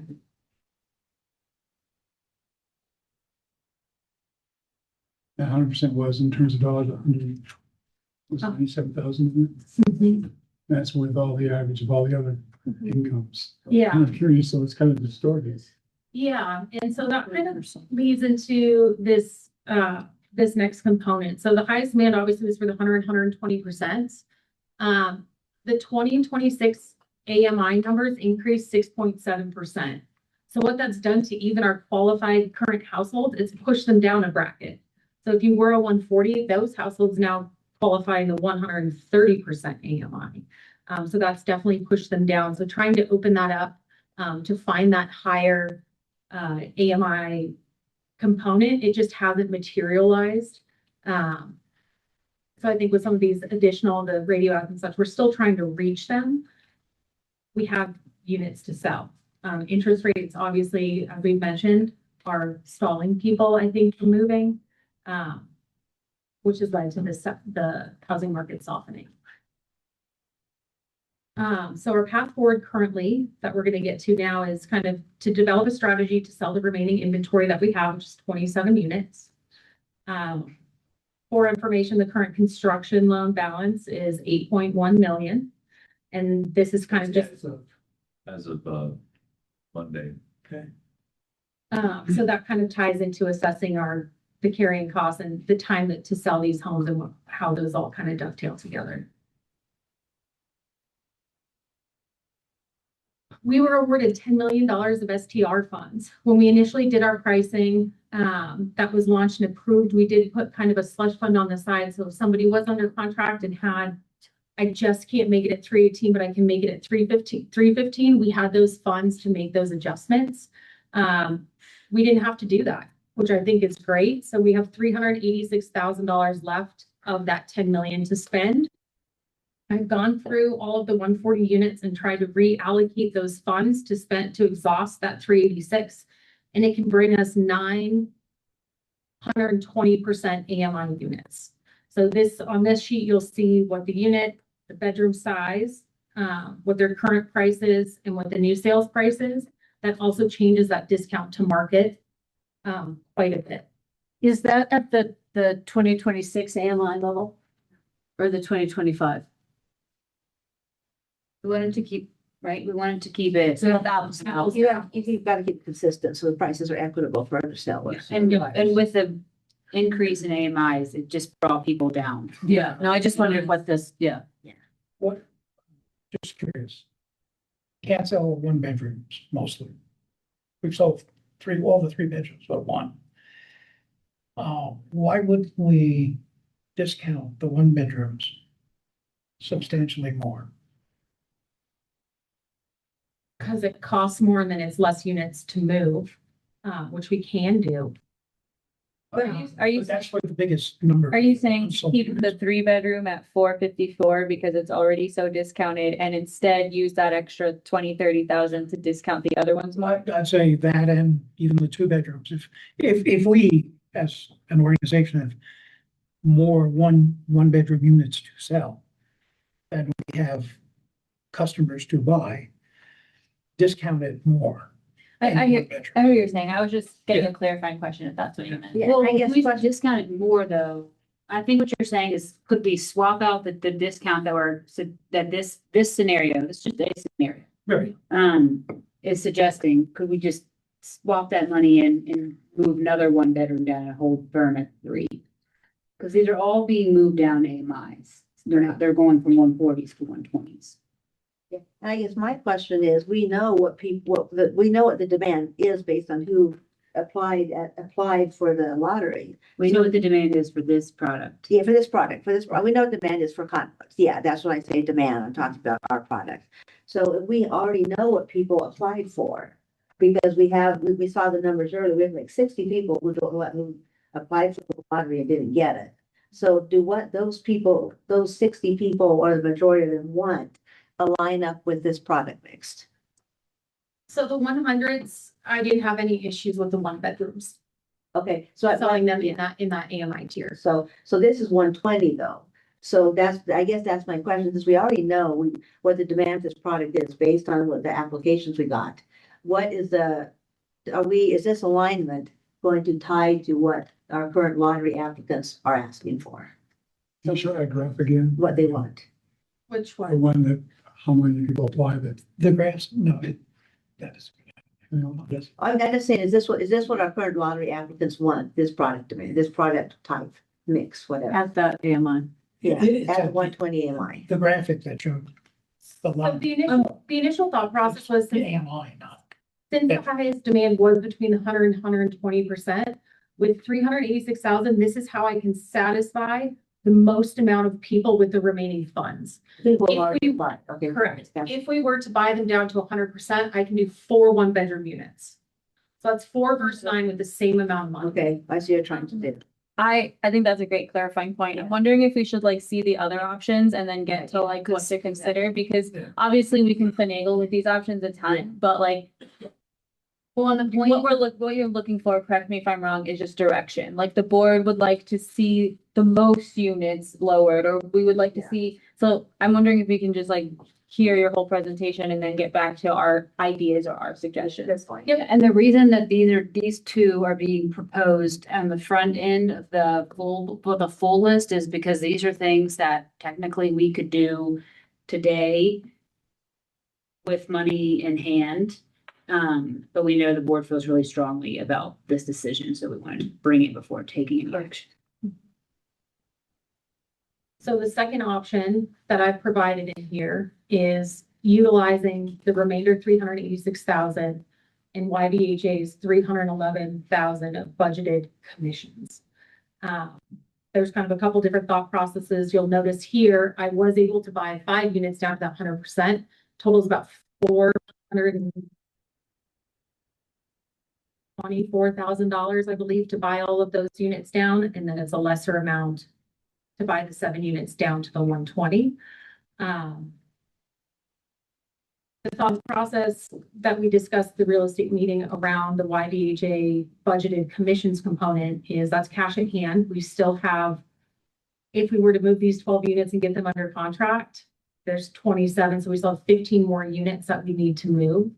If in the future, if those tend to sit, if general marketing things don't change, we don't have people walking in the door looking or able to afford those 140s, it kind of alludes to our other options to buy. So if we had to go back and ask for another STR fund, if we wanted to explore philanthropic components, I think it's going to be the most appealing to them to show that YVHA is not making money and asking for money, right? It's saying we've exhausted this component or we've explored this opportunity. So how can you help us move these other pieces? That's why this number was chosen for this slide. So this is these are two options. Just Pick being, pick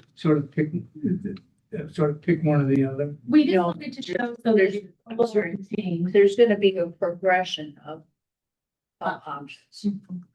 So, and I think this to me is kind of a matching fund component. So when you go to somebody, you say, it's not just city and STR money, but we've actually put some of our money in.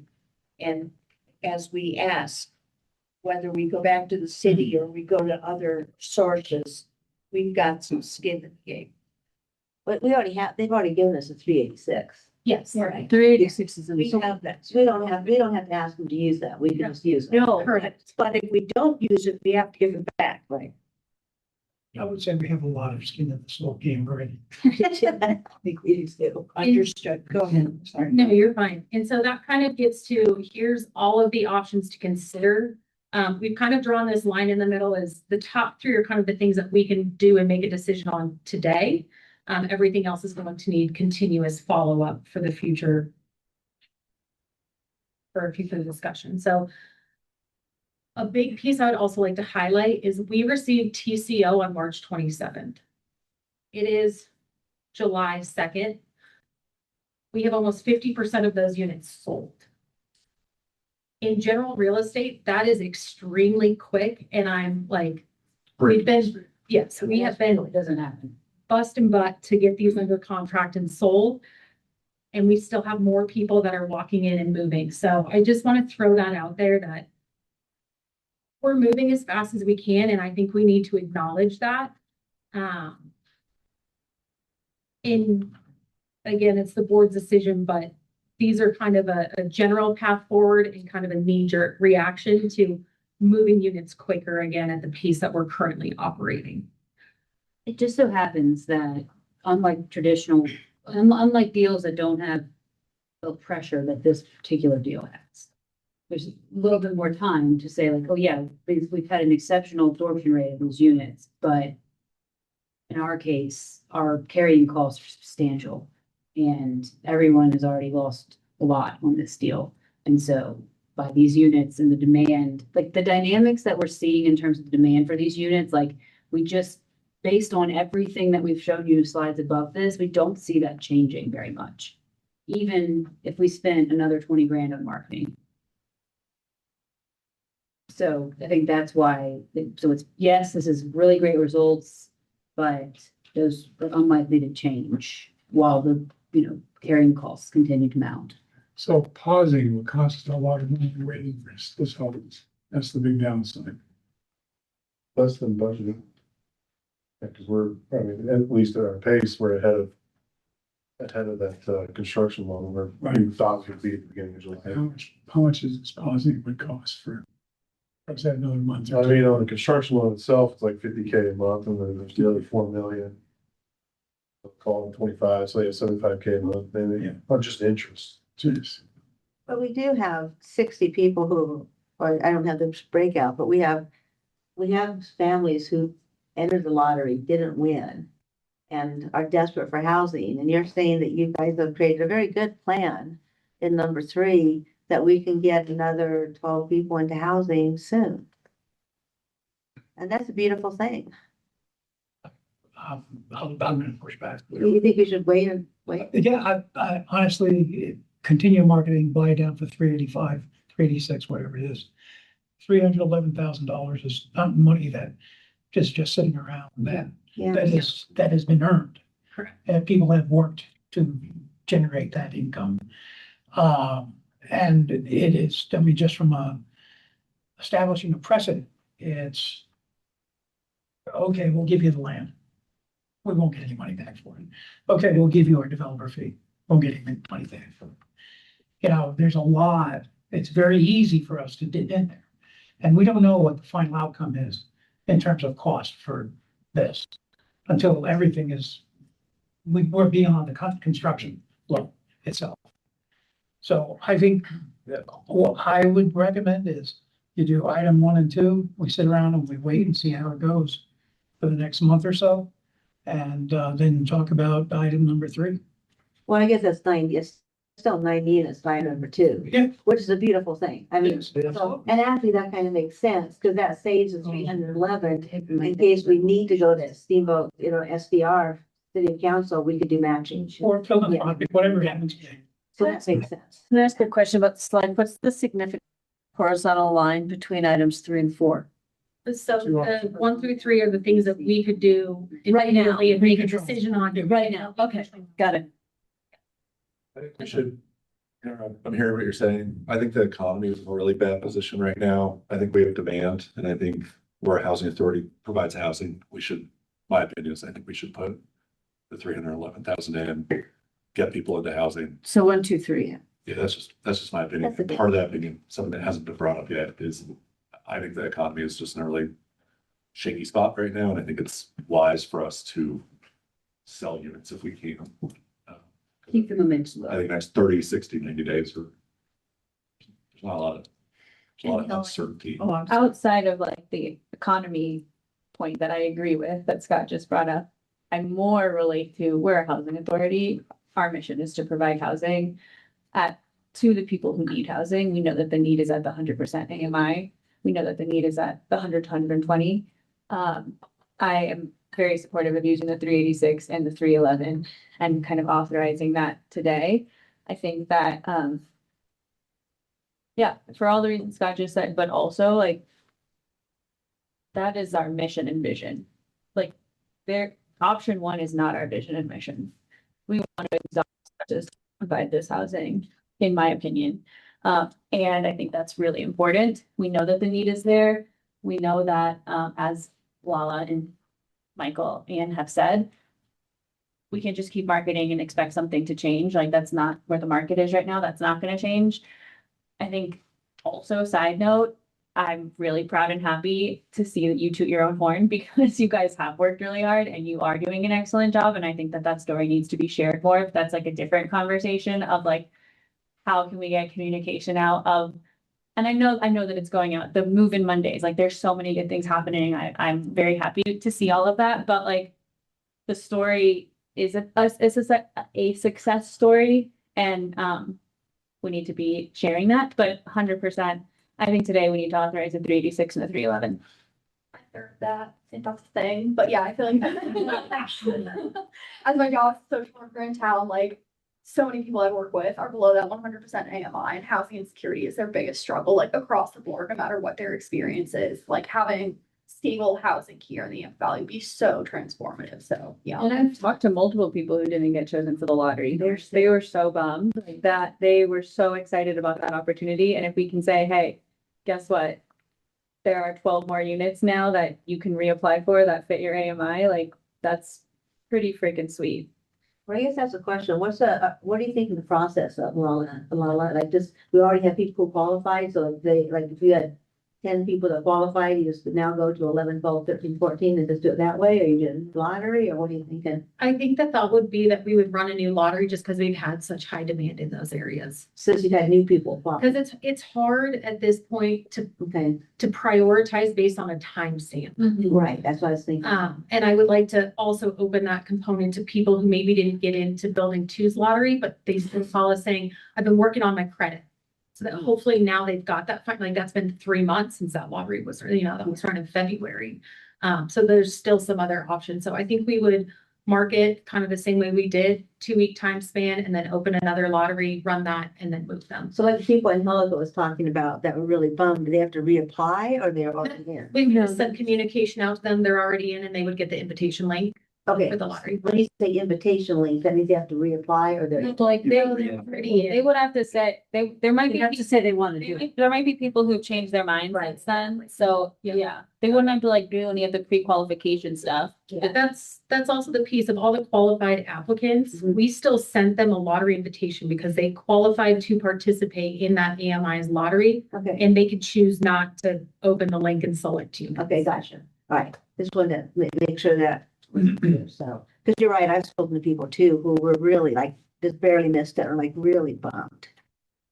Right, so the questions in front of, on the screen are the 4 questions, and we can, I know you have some comments, but I would like to wrap this up and give direction to our real estate marketing team. So Lou? That's a question. We sell these 9 units or 12 units, whatever it is. How many units remain unsold? Well, if we sell the 12, it'd be, well, it'd be 15. 15. And if we- Oh, if we did the 12, yeah, we used the YVHA funds. And how much revenue would we come in to meet the construction loan? Depends on which units you sell, but the point, I think you should aggressively try to sell these units. There's a demand for them. The market is probably as good as it's gonna get. At some point, I've been through multiple difficult recessions, and we got one coming. It's just a matter of when. And so you've got an opportunity, I'd go get it. That once the loan's paid off, there could be a different conversation. So are you saying But 1, the 2, deal and is to 3? get the loan paid off. 1, 2, and 3, 386 plus the 311? Yep. Okay. As far as I'm concerned, yes. The anticipated kind of buy or paying off the loan in our partner's line of credit is at like 67% of the units sold. Close up, I thought it was 7. Oh, Most of the seven- okay. Option 2 slide. I mean, for the sake of time, For the sake of time, I'm happy to make a motion to approve. Or maybe I missed. Do we need a motion? That's exactly. Yeah. We need a motion? Yes, we. All right, actually, I didn't want to bring it up. It's not. Michael in, and then we'll go to, and Helen. If you go back to the list of options, Which one? the options slide. It's down a couple. I think it's just worth mentioning. So the way this is set up is this is least disruptive to the current process to most disruptive, right? With the most disruptive being like concede on our developer fee, which we haven't actually earned yet. So that's why it's like, yeah, really difficult one to deploy. But the amend the deed restrictions one being at the very second to last, I think is a slightly misleading because it's actually just administrative. And I'm just bringing it up because there are two groups of people that we have not touched with the current way the deed restriction is set up, meaning local employers who may want to purchase units and locals who don't happen to work for a Routt County business. The real estate team is in full agreement that deploying option 2 is the way to go forward now, because that's how we stay as consistent with the original goals stated in this project. But I do think it's important that the board understands that there is other options that that could still achieve the original mission, which is employers purchasing units or other locals that just don't work for a Routt County business, because we've sort of at this stage, right? Like, I think we should move forward with option B. Let's see what happens with these buy downs. Let's get them to 100, 120% and see if we can achieve some more demand in the original intention of this project. Being that we will still have additional units to sell and we don't have funds to deploy to those remaining units, there's another buyer pool out there that we could consider. And I just wanted to plant the seed with the board that once we see how this goes, continued marketing, there's still other units to be sold. That number 6 might have to be a conversation we have. If we don't want to go and apply for additional STR funding or source of philanthropic donations. Just for clarification, when we say amending the deed, it's just that we're gonna sell it to an employer as opposed to an individual, but there still would be a deed restriction. Correct. Okay. Would require the employer. Okay. I think that is a great point, that like, even if we sell these 12 buy down ones, that will have like 15 left over, and maybe to sell those 15, we have to get even more creative, right? But I think conversation for today is Yes, like what exactly. we're doing now, but I Yes. think that's a really good point. And with that, I will make a motion to use the 386 STR funds and the 311 of YVHA budgeted commissions to, and authorize the real estate team to move forward with that option. I will second that, but I want to have an add-on on the little seed is, there's so few for sale. That's the last resort. On that seed, there's a resolution somewhere regarding doing this.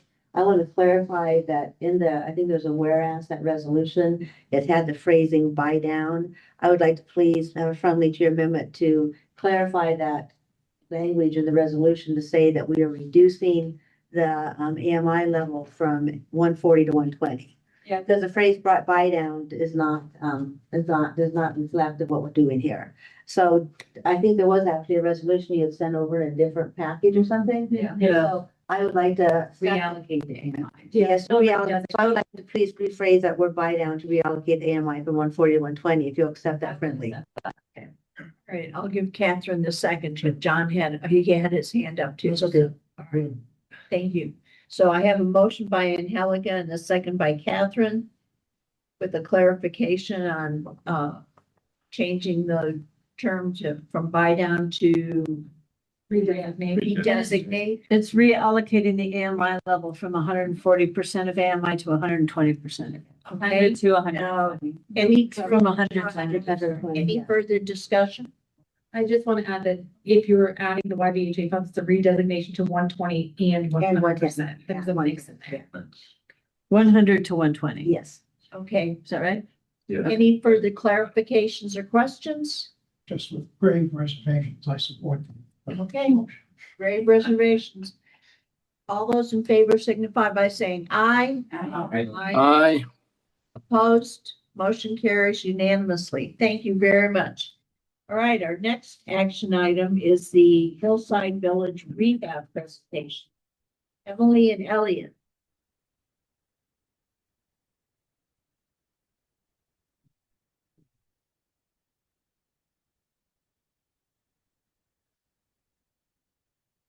Yeah.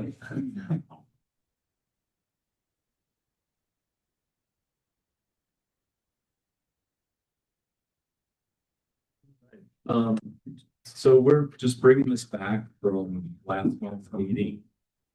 uh, Talking about our rehab project at Hillside Village. And the board asked for, some additional information and some additional, say, are two options, I guess, that we're looking at here. So we wanted to kind of bring this back. There's a lot of the slides in here initially are some repurposed slides from last month's board meeting. So I don't know that we're going to go through all of those. Hopefully you've had a chance to review the packet.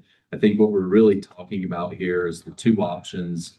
It's us self-performing this work or us looking at bringing in a fee developer to help us perform this work. We have some additional slides here that outlay the risks that are associated with those options and how we can kind of go about mitigating some of that risk. And so we'll kind of start the conversation there with the board. And I'll just note that this has been very dynamic and we have even more information that we got just today. And so I have revised the slides, which is why I pulled up this PowerPoint instead of what you had in the packet. So you'll see anything that I changed, I highlighted or struck through. So it looks like it's a draft or messy, but it's actually just showing you what's changed from the packet so that it's really clear. So as Elliot mentioned, we're going to fly through this, but the really high level important parts of this is that Hillside Village was constructed in the late 1970s. The Housing Authority has owned the property and managed it for 19 years since 2007. And it's 55 units. It is a USDA rural development property, and 36 of those 55 units have rental assistance, which means that really no matter what their income is, they're not going to be spending more than 30% of their income on their rent.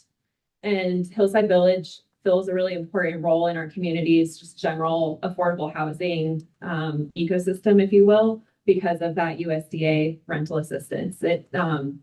It's really the most affordable rental in town.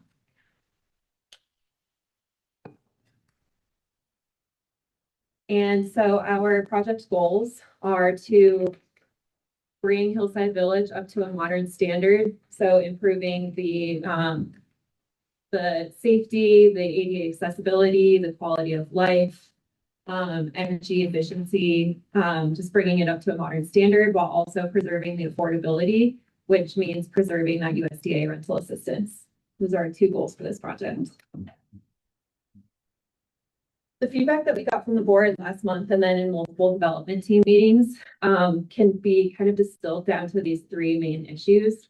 One is the scope complexity, recognizing that a rehabilitation of an old property is quite complex because of all of the unknowns before you really start demoing and understanding the existing systems, and that costs can escalate quite quickly. So a concern about scope complexity, a concern about staff capacity, their ability to self-perform as a developer, and then the proposed ownership structure and financing, and making sure that we all have a really good understanding of the risks involved and the consideration of alternatives. So that's what we're going to talk about today. So Elliot's going to talk about the scope of work and how that's been evolving over the past month. Yeah, so the scope is coming a little bit more into focus. We had as I mentioned, kind of in my update, we had the architect and general contractor on site last week, confirmed some kind of assumptions, if you will, on the building envelope, the framing, just kind of structurally how the buildings were put together. And overall, I think, the team is very happy with what they discovered and found. So we're still, kind of, as I talked about last month, all of these things are on the table. The one additional piece I would say that we've added to the scope now is replacing the plumbing inside the units. I think the team has realized that I think to Mark's point, you know, these are some of the things that we need to do, and plumbing has kind of risen to that on the list of like what we need to address.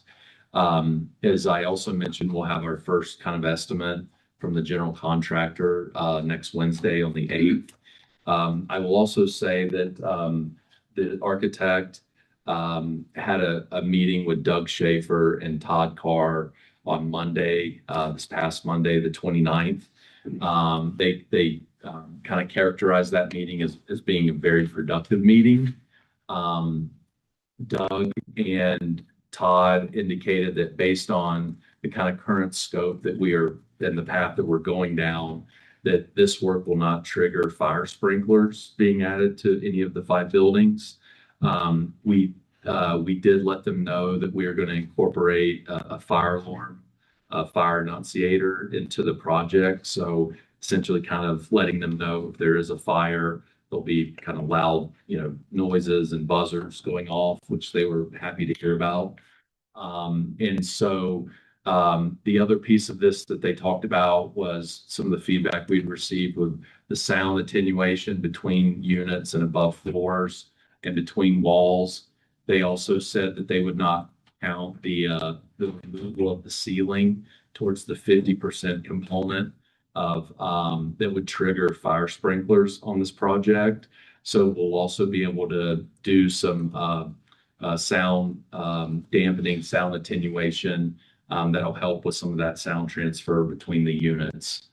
So that's kind of where we've landed. All the accessibility pieces, you know, new plumbing package, electrical package, appliance package, door package, those types of things are still in play here. So do you think that the new plumbing, are we gonna have to increase our tax credit request then? Do you think that's gonna be? We'll have. Going on Wednesday. Yeah. Then my other question is, I think Mark brought this up earlier. I mean, shouldn't like the fire sprinklers be like a goal of ours on this? I mean. I mean, based on what the meeting from Monday, Todd and Doug indicated that no, the level of rehab that we're looking at right now does not put us to that level of triggering fire sprinklers. I guess I wasn't looking at the legal requirements, I was looking at the safety. I mean, requirements for, well, I understand that multifamily required fire, I mean, do we have sprinkler requirements or no? We do have our sprinklers, yes. That's a new building code that's required with all new construction. So I think part of the compromise on that was that we're going to be adding a fire alarm to the buildings. And so they were happy with that. And I think, I thought about this, I think one thing that could be done is we could have these guys price the fire sprinkler system. And we have to, well, we've already been told we don't have to put it in, so from a cost perspective, that is good to know. But from a life safety perspective, it'd be nice to have it. So they could price it. I mean, it's significant, especially in retrofit. It's really significant. I've done back in the day when hotels didn't have, I've done a number of Sheraton hotels. And it's difficult. Just curious, is air conditioning still part of this? Yes. That's, you know, that we have to. And one thing just to put out there, some of the funding may require a fire sprinkler. That's what I was gonna ask too. Yeah, as of right now, that hasn't been flagged as a requirement, just the air conditioning and the dishwasher. Is it realistic, and if we're going to this light tech to increase the light tech request, so we can have that life safety issue of fire safety? Of the fire sprinklers? I think we're taking notes of this conversation, so we'll talk about pricing it and see how that impacts the overall pro forma and the tax credit. It just seems something symbolic. I mean, we have a nice new cottonwoods that has fire safety sprinklers. And we've got our lower income hillside village apartments that we're renovating and we're saying, well, we can't do it.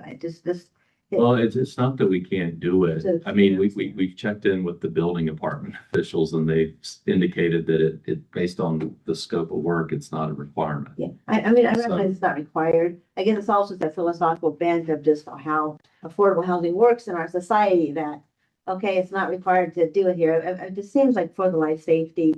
We'll have them add it to the pricing and see where it comes in. Just forget it. Okay, so, as a reminder, the financing structure that we are pursuing is to utilize the 4% low income housing tax credit and the state affordable housing tax credit. And I will, note just one exciting bit of news is that the Housing Authority did put in a request to Division of Housing about a month ago for, a grant that is supposed to pair specifically with tax credits. And we received a preliminary award of, I believe it's $1,237,500. It's contingent upon us actually getting a tax credit award, which we would find out if we put in an application in August, we would find out in November. But really exciting source of gap funding that we have access to. We just got that news about a day or two ago. So that grant funding would be available in all three of these structures. I'm gonna flip back and forth between a bunch of slides here to sort of walk us through this next conversation. So the way that we've currently structured the project would be the Housing Authority as the developer. So in this concept, the Housing Authority would be transferring ownership of the property to a to be created limited liability limited partnership. We would have a tax credit investor. The Housing Authority would be the general partner and the sole and managing member of the general partnership. And our roles would be many. We would be the developer, the sole member of the GP, as I had mentioned, the guarantor, and we're going to get into what that means, as well as the property manager. We would be outsourcing additional expertise. And the one that I really do want to highlight is bringing in an owner's representative to start right away with pre-construction and then having them on through stabilization to help with one of the main risks that we're going to talk through. So I'm going to skip these slides for now and just go straight to the other options because I want everyone to know the sort of full suite of options as we talk about the risks. So another option is to bring on a fee developer. And so the overall structure would be the same. We would do that same property transfer to the tax credit entity. We would still have the tax credit investor as the 99.99% ownership of that partnership, but in a limited partner role, meaning the Housing Authority would be the general partner. And we would be, based on information that we've learned this week, we would still have to be the full guarantor. But the partnership would contract with a developer to provide comprehensive turnkey development services of the ownership entity. So that would mean sort of like controlling the day-to-day, just day-to-day decisions and overseeing the development from beginning until sometime after move-in. And we'll talk about how that dovetails with the financing. But they'd be responsible for project management and overall outcomes of the project. And so the roles are the same. I've grayed out developer, meaning we wouldn't be the developer anymore, but we would still have these other responsibilities. We'd be the sole member of the general partnership, the guarantor. I had initially suggested that we wouldn't necessarily have to guarantee the construction loan, but based on conversations that we've had in this past week, I do believe that we still would have to, and we can get into why. But this structure would enable us to essentially retain a lot of control, but also comes with the risks of the guarantees, but it does reduce risk in some pretty important ways. in that we would have the improved ability to surface some of these major scope and project unknowns during pre-construction, just having an additional set of eyes, expertise, capacity, that could be a major boost to the project. Having the construction of oversight support throughout the project, and then having support and alignment through what is certainly a pretty complex funding structure, and making sure that everything that we're in compliance with all of our funding and that everything's coming together. So those are some of the ways that we would be reducing risk without sort of changing the guarantee structure. The cons are that it doesn't address the guarantee risks, and the cost we anticipate would be about 50% of the developer fee, which in this other structure with YVHA as the developer, we would be receiving the entire developer fee. The third option is to bring on a full-on development partner, which means that we would transfer ownership of the property to this partnership. But instead of YVHA being the general partner, we would bring in a developer who would be the general partner. So it would be a structure much more similar to the other tax credit developments that the Housing Authority has been a part of, where we've been a special limited partner, where we do have some key roles, but those roles are really more kind of focused on providing tax abatement, being the local champion, kind of local on the ground knowledge, or supporting entitlements. We might be the property manager, but that would absolutely not be a given. Similar in the way that, YVHA is not able to be the property manager of the reserves, or Alpenglow or Anglers. So I'm putting it out there because, we believe that the board should know that this is an option. However, it is not recommended by staff because it would while it represents a major or a complete shift of the guarantees to a third party, it also would be a major change in how Hillside Village operates going forward, at least for the next 15 years. And would represent a major sort of change in YVHA's ability to control affordability and any other outcomes on the site. So putting it out there, it's not. Does rental assistance go away in that scenario too? I don't think that it would necessarily go away, but we wouldn't have control over the budget of the property and setting rents. Just for clarification, this option would make us no longer the owner of this property. That we own for 20 years.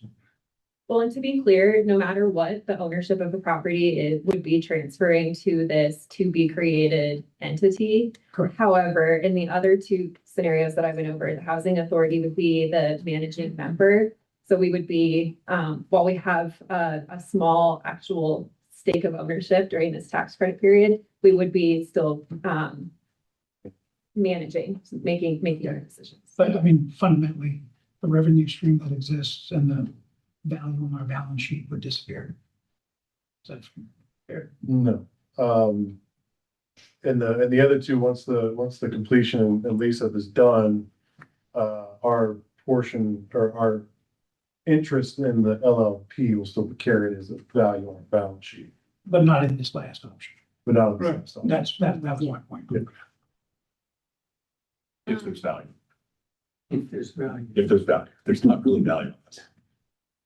And as it relates to your point about like this structure would shift what the current owners have come to know about living there in terms of who owns their property.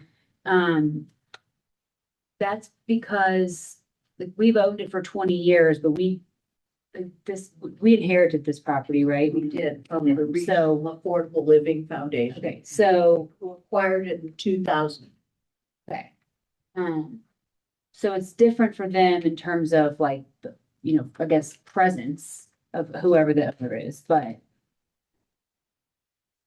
Potentially the management. in the management, but okay. And that's specific to like when YVHA came to own this asset. I'm sorry, I don't understand your question. I think my main question was just reminding myself that we inherited this asset. So owning this asset predated these decisions when this project was being built originally. Yes, absolutely. Okay, so going back to the risks, so the main, like the heart of the matter that we've been discussing with the board for the past couple of months are, what are the risks that we would be taking on with YVHA as developer? And what are the mitigants, and are we comfortable with it? And if not, what alternative do we take? So there's four with YVHA as developer. And also in this fee developer scenario, there's four basic guarantee structures that we need to talk about. The first is the completion guarantee. And so we're also, another important thing to note is these four categories are putting in sort of like pre-closing, construction, lease up, and stabilization. They have certain dollar values assigned to them, and they also have certain time periods where they are risks, and then those risks end. And so this is our attempt to try to visualize that for everyone. So in the construction phase, we believe that this is really the biggest, the completion guarantee is really kind of the biggest risk to the project. And in its most simplistic form, what it means is that the housing authority would be taking on the construction loan, and we would be guaranteeing to the lender that the construction project is going to be completed and that we are going to close out that loan. By close out that loan, I mean converting it from a construction loan to the permanent financing.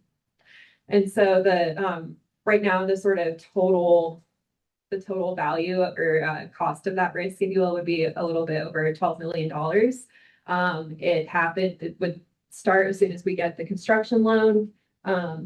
And then it would end during this lease up phase that I'm going to talk about, which is the next major risk. But some of the mitigants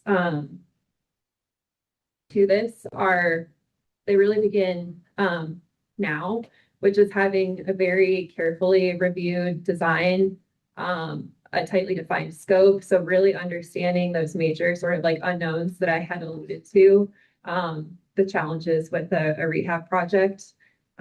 Doing conservative underwriting with well understood inputs. One of the other major sort of costs and inputs that we're working through is the temporary relocation of residents during the construction period.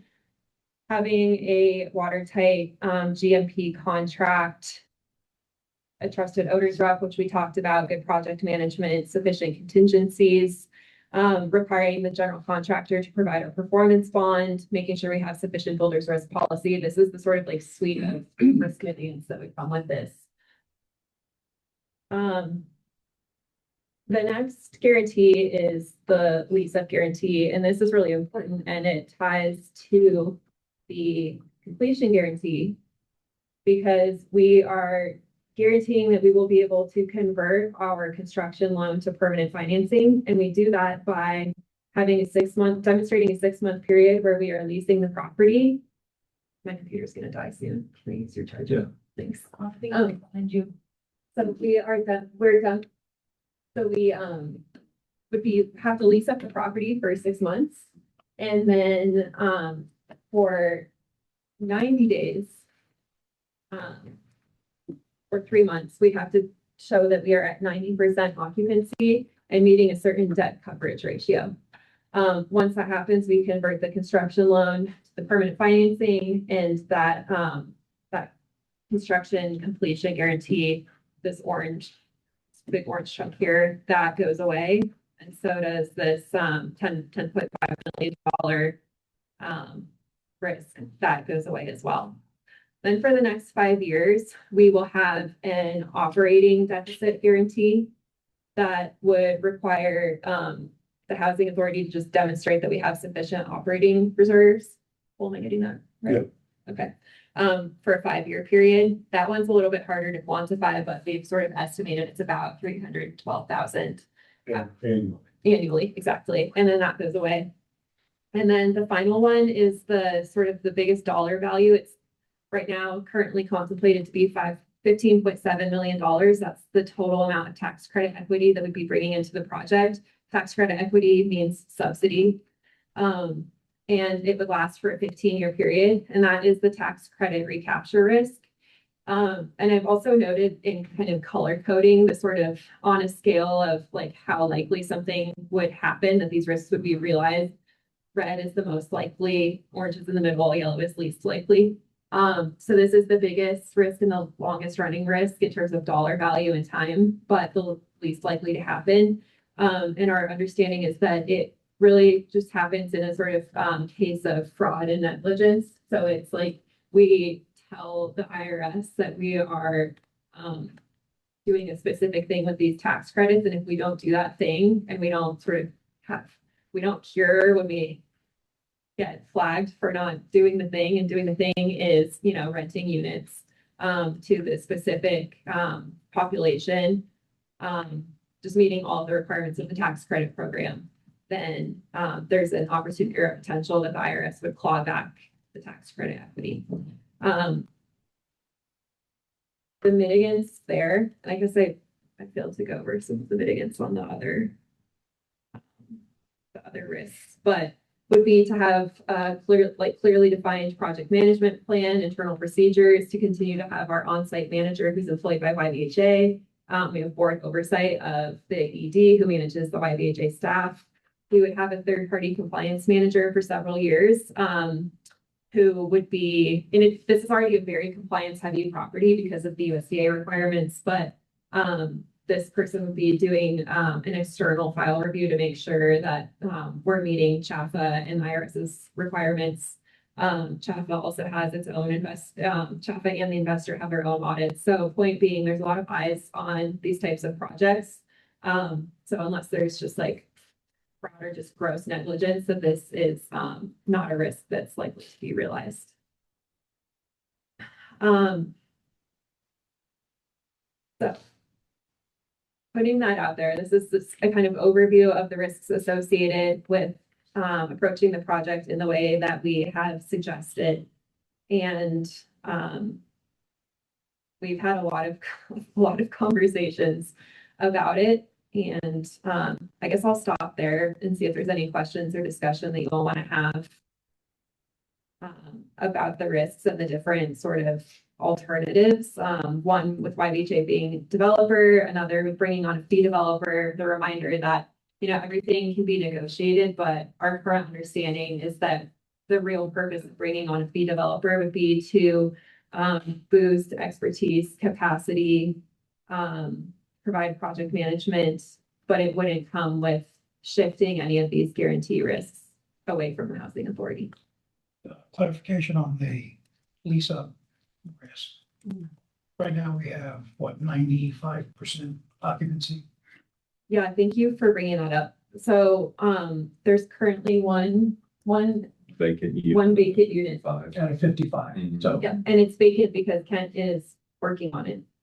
And so while that lease up risk is like traditionally a pretty serious risk for new development, something that mitigates it in this particular instance is that this property is already occupied, and we would anticipate that most people will come back because the relocation is anticipated to be for a short time. As long as it runs really smoothly and people have a good experience, they will be coming back to like new units. And again, this is some of the most affordable housing in town.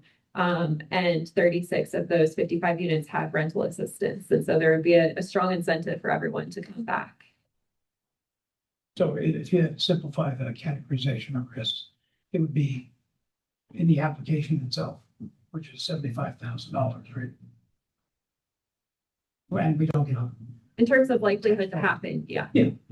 That's in red, that's on. And the other is all really construction related. Yes, Okay. I think that's a good way to And categorize this. this construction related issues fall into, in my mind, two categories of risk. One is the known risk. We've opened up the walls. We think we've covered everything. Everything's fine. Now we have GMP contract. And the contractor will cover some of that risk through bonding and whatever mechanism. The other risk is the unknown risk, the risk of the unknown. We should have opened the third wall, because then we would have found more problems. But we didn't. While during the course of construction, something happens that changes the value of the project. Which means it must be, there needs to be money associated with mitigating that risk in some form or fashion, whether it's contingencies or some other source of funding. Fair representation. Yes. Other questions? Sure you did check for asbestos, right? Yeah, so we have tested 2 units. One in building 4 and one in building 5, and they've both come back negative. And so based on kind of what we're getting from the architect and the general contractor, we need to test a unit in the other 3 buildings to verify there's asbestos or not. And that would be kind of our, our check, if you will, that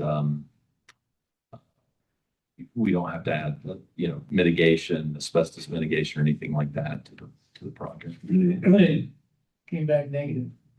Yeah. I know some of the, That time frame, that's rare. after we bought this, there was some remodeling done. I was on the board.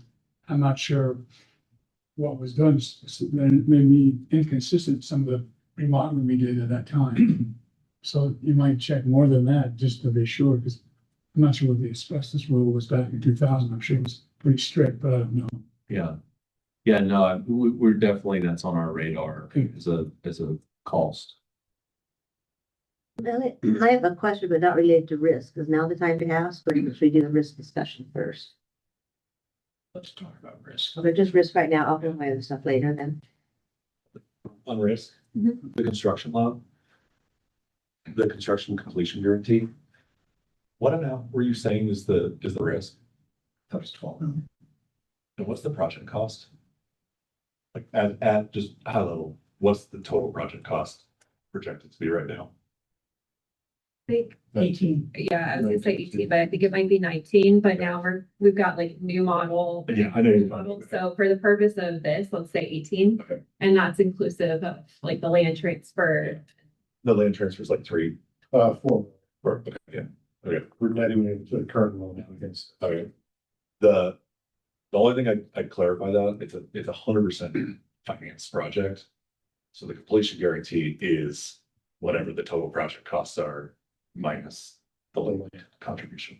So as in, like this is missing soft costs. It's missing soft costs, yeah, so I mean, it's 100% financed, you have a tax credit, equity investor, you have a bunch of different debt sources.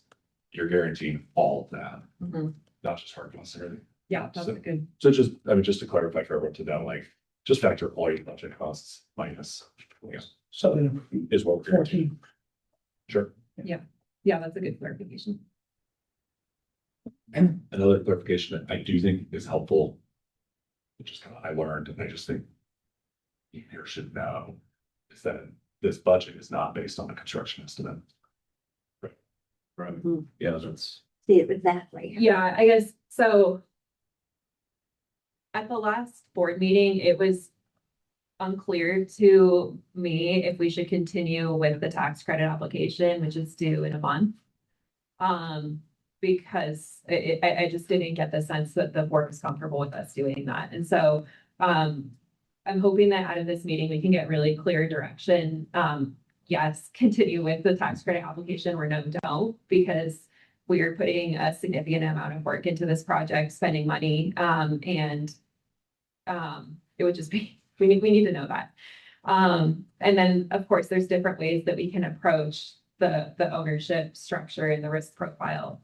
But, so that's one piece of direction that we're definitely looking. Is it a tax credit application based on this current $18 million budget? Okay, so thank you. So that's the next thing I was gonna say is that if we're submitting an application in August, we have a lot of work to do. And it's coming together. My question though, is it based on 18 million? Yes, Yes, it would be. yes. Okay, so what happens in 2 months after you submitted the application? And in 2 months, we find out that it's 20 million. So that's kind of the heart of the issue is that we need to spend this next month understanding the costs as well as we can so that our tax credit application is based on real costs. Can you change, let me rephrase that, can you change the tax credit request? So if you go in at 18, it's gotta be 18, and if it ends up at 20, we need to find another 2 million someplace. Correct. Well, I guess that was sort of my question tying in too, is do we have enough time to get a firm enough estimate on the cost in the next month? I guess that is ties to risk, because like Mark was saying, because if we apply, because you actually have to have a pro forma submitted with your proposal, right? That has to have a firm estimate. So do we have enough time to be comfortable that we really know what this is gonna cost in this short time period? Well, I'll just say based on my conversations, or the conversations we've had, the general contractor and the team feel comfortable with what's being put forth as far as costs. I think there's a difference of opinion on that in this room. And so, I'm just going off what kind of our team is putting together and what they've shared with us from their experience, doing these projects over the years, so. And this question does tie back to risk and I'm guessing that if we do move forward with this, that we'll have to, I mean, I would guess that the board will need to see the high level pro forma before we actually submit this at some level, but in the original, very high level ones that I had seen, and thank you, Cole, for letting me join the finance committee meeting whenever it was. One opportunity to reduce risk is the current way, correct me if I'm saying this wrong, that the pro forma is written is this $4 million land money was going to be a loan to the project, which I do not support. I'll say that I think that any money coming in should go to Hillside, not with the exception of the development fee, not be a funding source for the housing authority. But if there was a way that land and the DOH, grant that the housing authority got, that was originally structured as a loan to Hillside, if that 1 million we just got and the 4 million of land could be used as a restricted amount to reduce the risk. I think, Cole, you brought that up last at the finance committee meeting. So have that money be not a funding source for the authority, but equity source for the hillside development. And if it's not needed, then that could be used for future needs at Hillside, including items like future whatever, and rent subsidy for the 19 units that aren't subsidized by the USDA. But is that a way that would be reasonable on these to reduce the risk? Since you've done a lot of these, Scott? Not the completion risk. Not the completion. So No. the longer term risk of the property. It could, Okay, so that could be, it's not a cash transaction. okay, so that couldn't be used as risk reduction It's now. debit, there's two things, it's a debit credit. Okay, that's, Debit credit, like you can't get the money out. okay, Also, it's a tax credit deal. You're gonna have to put in the property at appraised value. Okay. Minimum. Right. So just clarification on the application for the tax credit. Mhm. This is a competitive process. May or may not get it.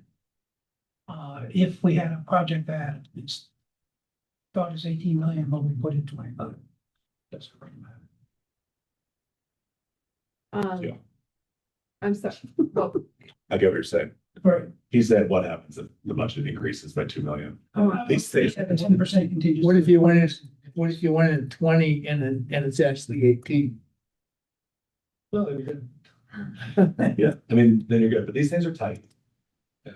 They're tight. Yeah, And this one specifically is tight because of the USDA rural rental system. Right. We have a debt coverage service ratio issue because, normal property, as you go 15 years, in theory, incomes are gonna increase over expenses. I believe when I looked at the model, we're going to, so we already have underwriting challenge Yeah. that can be overcome, but it's a challenging deal. Yes. No, I was thinking, one of the concerns, you look at the construction costs, and I think they had 5% contingency. Yeah. Well, and I'll clarify that. So we spoke to ICOTA about that, and that's the amount that CHFA allows you to put into the application. So you can't have more than a 5% contingency when you make your application based, the construction numbers can't have more than a 5% contingency on them. However, we had a separate owner. You can have other contingencies, owner Okay. contingencies and things, but as far as the construction, 5% is the most. That's a lot, that's an allowance essentially they're getting. Right. Well, and they provide allowances in other areas to kind of bolster that contingency. Okay. But yes, that's kind of how Okay. the tax credit application. There's a game with tax credit applications of overstating money, understating money to collect developer fee. And so Chadwick has to play that line, of not over budgeting, but also having a sufficient budget. Can you collect the developer's fee in there or you, so that could be a line item? Yeah, but it's a consideration. Jaffa will consider how much developer fee you're taking when they review applications. No one really wants to go in and show they take 100% developer fee. It looks bad. Even if you're a nonprofit, like we are, or a government. So when does this have to go in? August what? August 3rd. August 3rd. 30. 3rd. Well, third. Third. Yeah. Yeah. So that means this is the only board meeting that we can give direction.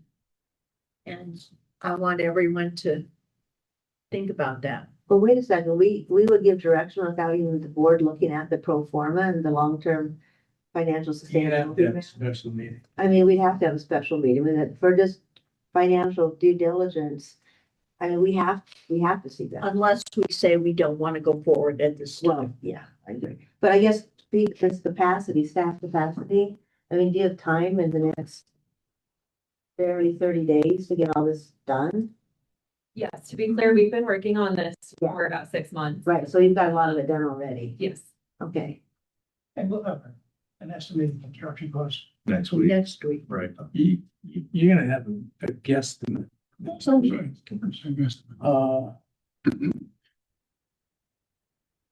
If having the correct construction cost is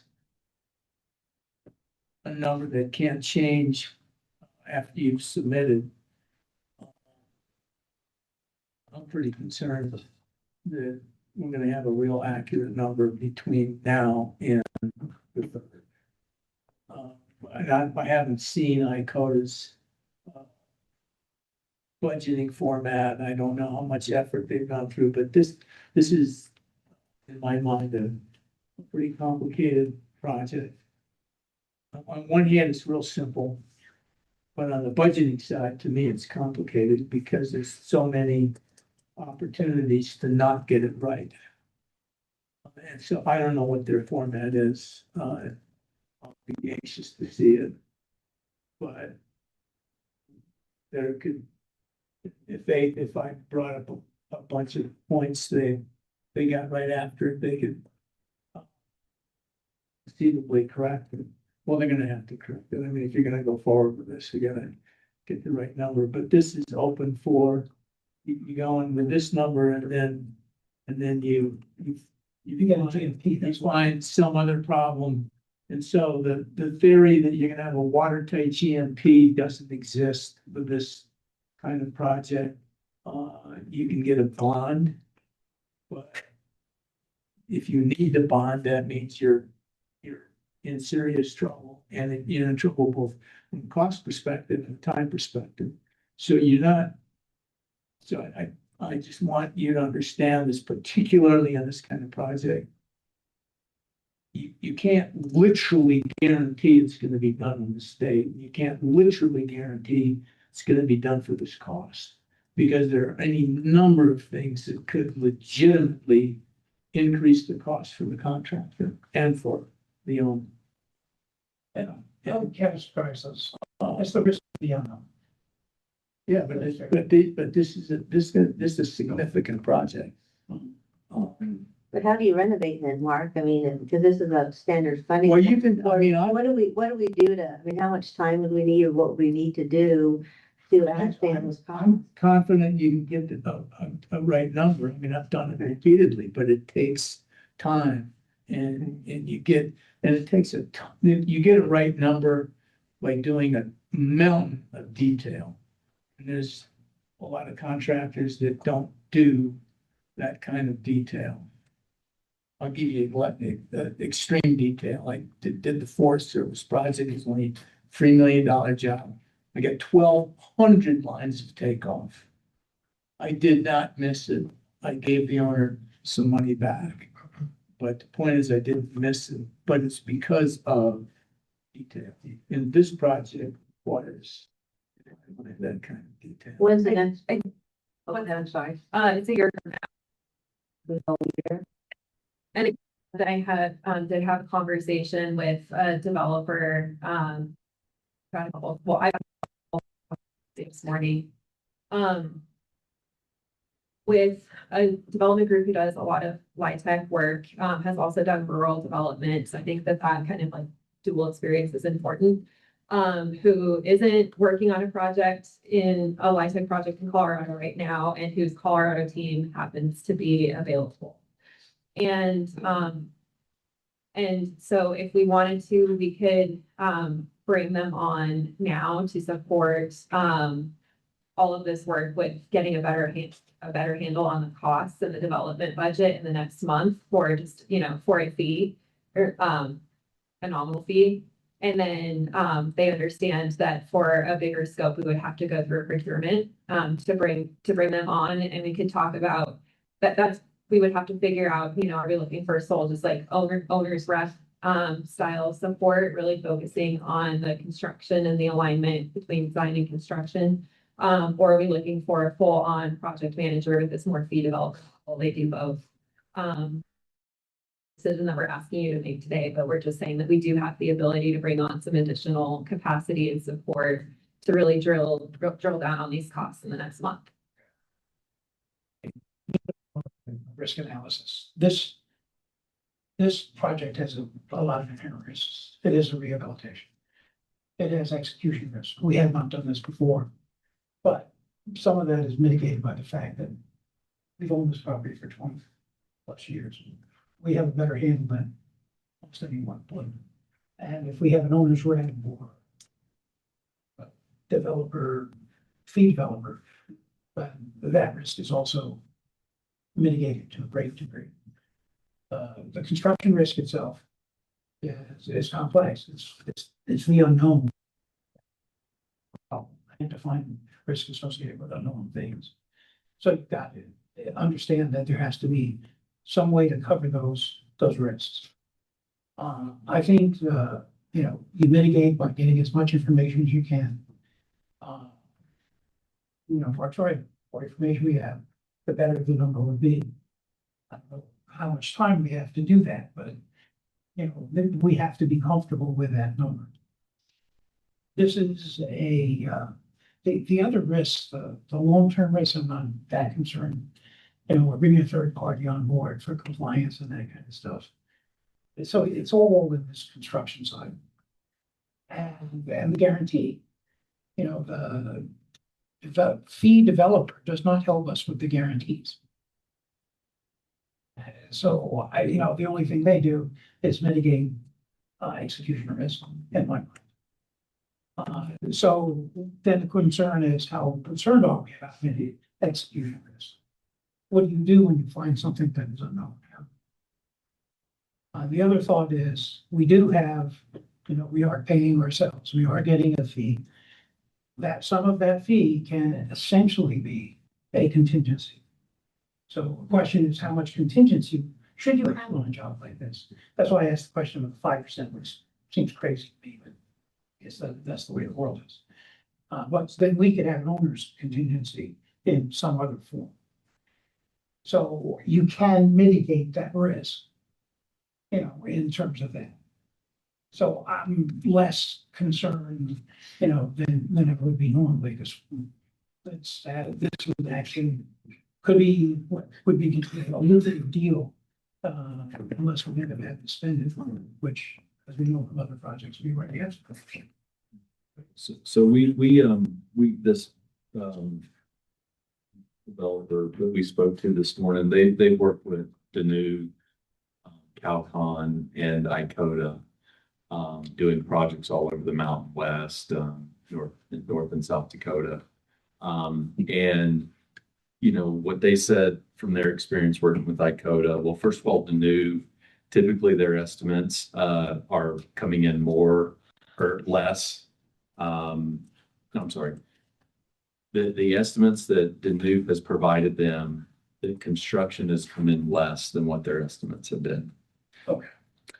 With Calcon Construction, their estimates typically come in, the construction costs typically come in about 2% higher than the estimates that Calcon has provided them.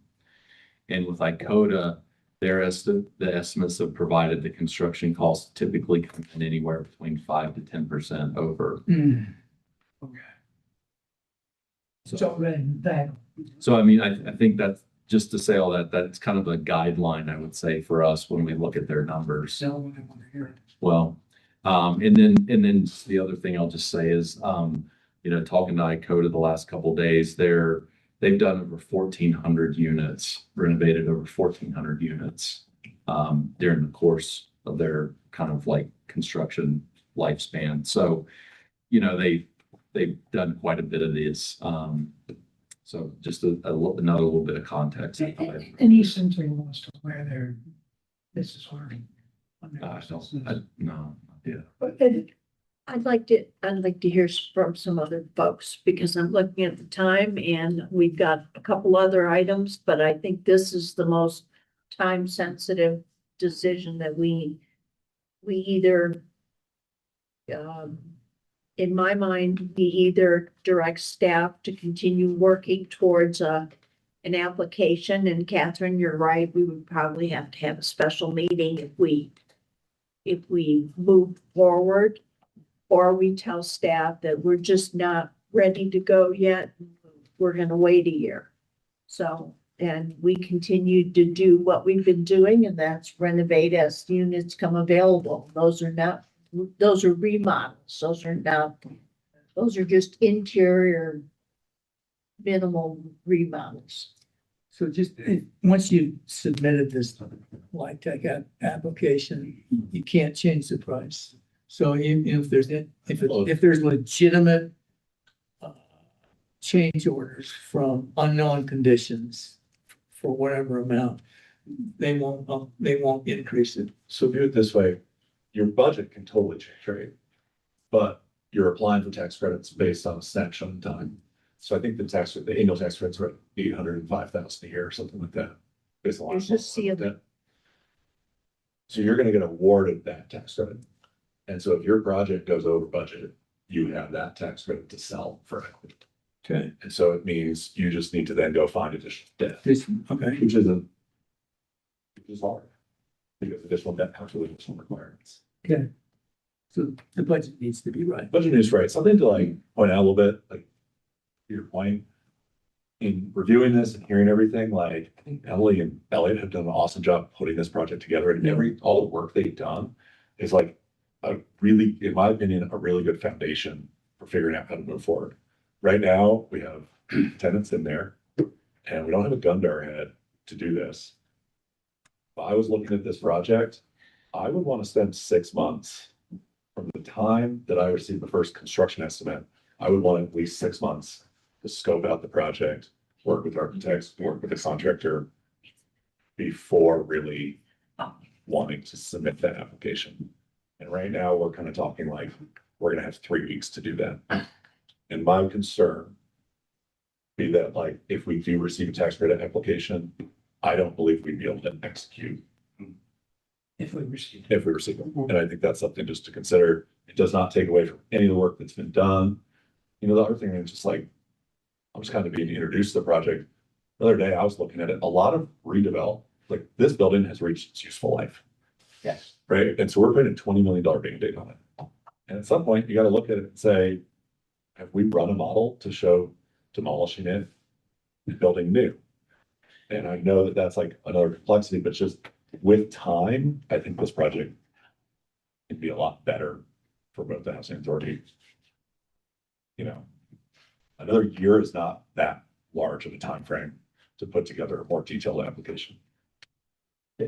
Are these applications only certain? Once a year. Once a year? Yeah, That's it? Yeah. Oh, okay. Now, what would you say the probability of us getting a tax credit deal? 50%? Probably not for me to say, but like 10 to 20%. This is a particularly high competitive round. I know Ellie put it in his report maybe a month ago when we found out the amount that's been requested and what's going to be allocated. The advantage that we have is that most of the requests have come on the Front Range and we're one of the few rural deals. And then I will just say the other consideration here is that we do have the state grant that we would not be able to use. And we can certainly apply again next year, but there's no guarantee that we get it. That is a consideration. The risk associated with applying is that we would actually get the job if we couldn't execute. That would be a huge risk. That We would- would have that's to the do risk. everything in our power. And how fast do you have to execute once you've been awarded? I think it's, 2 years. yeah, it's a while, but you can't cheat. And you I can think you have to be done.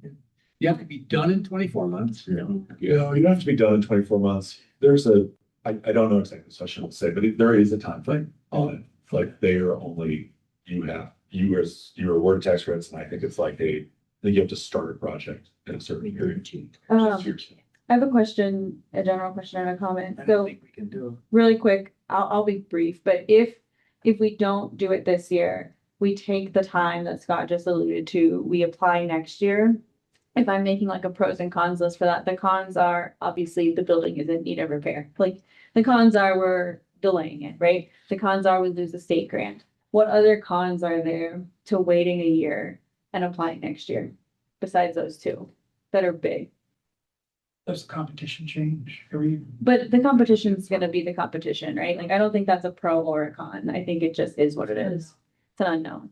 So really, the big two things are we are delaying it repairs and we are losing the state grant that we have secured. And I'd say there's some sunk costs in there.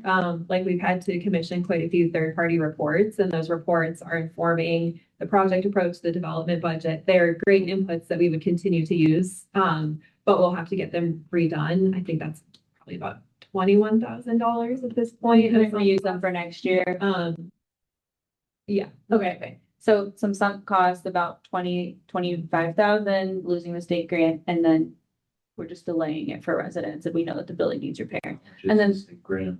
it's 1,237,500. It's real money. Which we could reapply for, but then the pros are, everything. I'm not gonna repeat the pros because we've kind of beat around. I think like my preference, and I could be swayed, is to wait a year and apply. I think that we will have a new executive director in place at that time. We will have the lead up time to make sure that if we are awarded it, that we have a plan to execute. And while I think I would love to see us move forward with this year, and I agree that the work done has been excellent, like it's very, very good work done. I don't want to feel rushed on this, and I don't want to feel, I think the risk is too great right now. And I just want to add on this too, because, I lean towards, like in health, said, wanting to get it done for the residents. We need this, we need to get it done. So I guess, but I also really respect the developer guys in the room who know how long it takes to look at the cost. But we've been working on this for quite some time. Is there any of the information that Scott's talking about that we need to have that we've already got? Or as far as the development costs, or this is something you're saying, the information we currently have of the good work in-house is just the platform to then start getting the 6 months worth of work to get an accurate development estimate? Is that kind of where we are right now? Is that a question for me? Yeah, for both of you guys, since we've been working on this for a long time, I guess my question is some of the information that Scott and Mark are saying we need to be comfortable, is that something that's already been happening? No. No, okay. No, So I this mean, we would take, if the board decides to say, pause on the light tax application, we can continue with the estimates, we can continue with, getting into the units. And one suggestion has been, when we have a unit open, tear that apart. Right. Dig into it, see what the construction is wholly. That informs the estimate. So then we can come back and say with a fair amount of certainty and understanding what our scope is, like what things are going to cost. And so we would have the luxury of that time to do that.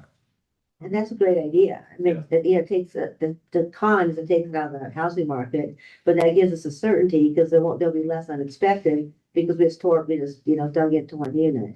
Yeah, if, taking what Mark said, you've got 1,200 lines, on your takeoffs. You've done a lot of design. And you've had the contractor look at it in very great detail. And at this point in time, I'm not sure how much we've looked at what the contractor has put together. We don't have none. Yeah, we don't have any. We don't have None. Wednesday will be the first day. That's 30 days, that's not. John? Just a little bit of a tangent here. I spent some time up there and got some friends up there that I visit. And while the conditions aren't the greatest in the world, they're livable, they're dealing with it. And so the question is, how quickly do we need to move on this? And do we have a safety issue, health issue, a morale issue of the community up there? Can they wait time to make us do it right? Or are we at a point where we have to do it because it's, from my opinion, it didn't seem that bad, but I'm not living in there 24/7 like Chris was. And I spent some time with him there. So have we seen the danger, safety problems? I mean, I'm sure you trip over 3 tiles and lose. Yeah, I mean, the only thing that's really been identified as a safety issue was some electrical panels in 22 units that were flagged as, essentially being recalled. And we went through 2 years ago and we replaced all those with new code compliant electrical panels. So these capital needs assessments that we've done, we did one in 2022 and one last year. Those are kind of the big, that is the big item that was flagged in those capital needs assessment was this electrical panel. And other than that, it's, ADA stuff, which we would be addressing, and stairs and sidewalks and We did the outside stairs a number of years ago. We did. Yeah. We put in Minister. That was the thing. Yeah.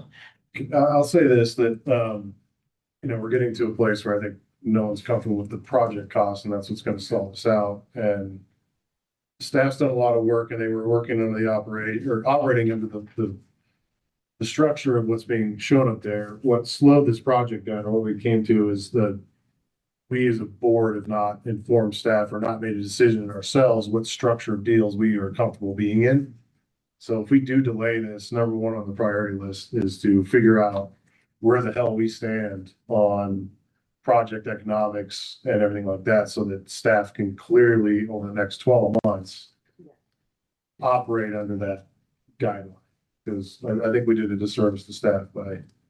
Are you talking about the decision between the fee developer? Yeah. Okay. Yeah, because the only thing that's gonna change in this is the project cost, and it's gonna go up. Because we're gonna have a year of inflation, and we're gonna have hard estimate pro formas 4 weeks out from an application, again, this time next year. But we as a board need to figure out how we're doing these deals and be comfortable with it so that staff can operate under that. I feel like that was the start of the conversation. We're getting to the cost issue, which I think is legitimate, and I'm not gonna be the one to be able to dial on development costs, but the business structure and the economic structure of this deal is not gonna change. It's either we're gonna be a developer and take the risk on by putting the asset at risk, or we're not, and we're gonna partner with the fee developer, and the project economics to us will considerably diminish. I agree with everything you said, but I don't think it was to serve staff. I think it's a king size decision that has to be made. And it needs to be made with a lot of information and knowledge, and I think some distinct knowledge about the costs. So, but everything else is absolutely. Yeah, a disservice to staff, meaning that we didn't tell them this a year ago, or when they've been working on pre-certification of this for a couple of years, and we never really discussed as a board where we are and are not comfortable in project economics. I mean, Previous boards included. we need to take some accountability for that also, staff. I think, thank you, Catherine, for bringing this up a couple months ago. I think we can do a better job as staff of also bringing these things to the board and kind of letting you know where we're at and giving you periodic updates and bringing you along. with what we're working on. And so, you know, I'll just say that as well. So. And to Scott's comment, I didn't think about this, but the new build versus repair is a low at 12 million, up to 16 plus, but that's just construction costs. That doesn't include demo, that doesn't include the housing. And the housing is gonna be a big consideration with the construction cost. And I'm not sure if ICOR is looking at that, but that has to be looked at carefully. That is in the budget. But I think That that's, was in, or that's considered. But I guess what I'm looking at is the numbers I've heard, I don't think are anywhere close to adequate. This is the housing, the temporary housing is gonna be a big number. Is there anybody here who believes we should move and make an application on August 3rd? Well, we can sit here and talk about next steps, It sounds like it's. but I think I just want to say one quick comment, Kathy. I think a year from now, and everyone's at this table talking about this, and over the next 12 months, and I appreciate what Elliot said. I do think we need to have more information. I think you're right. We should have had this discussion 6 months ago. But I just want to remind everyone, when you're thinking of this, these are our most lowest income, most vulnerable, marginalized people of our community. So when we're thinking of this, think about when we're looking at the rents next year, remember that going from 50% AMI to 60% or a 200 a month increase, or it could be devastating for these people. So just remember, we're talking at the only extremely low income apartment in the entire valley. So it is critical that we remember we need to keep the USDA money, and we need to figure out a way to subsidize those other 19 families.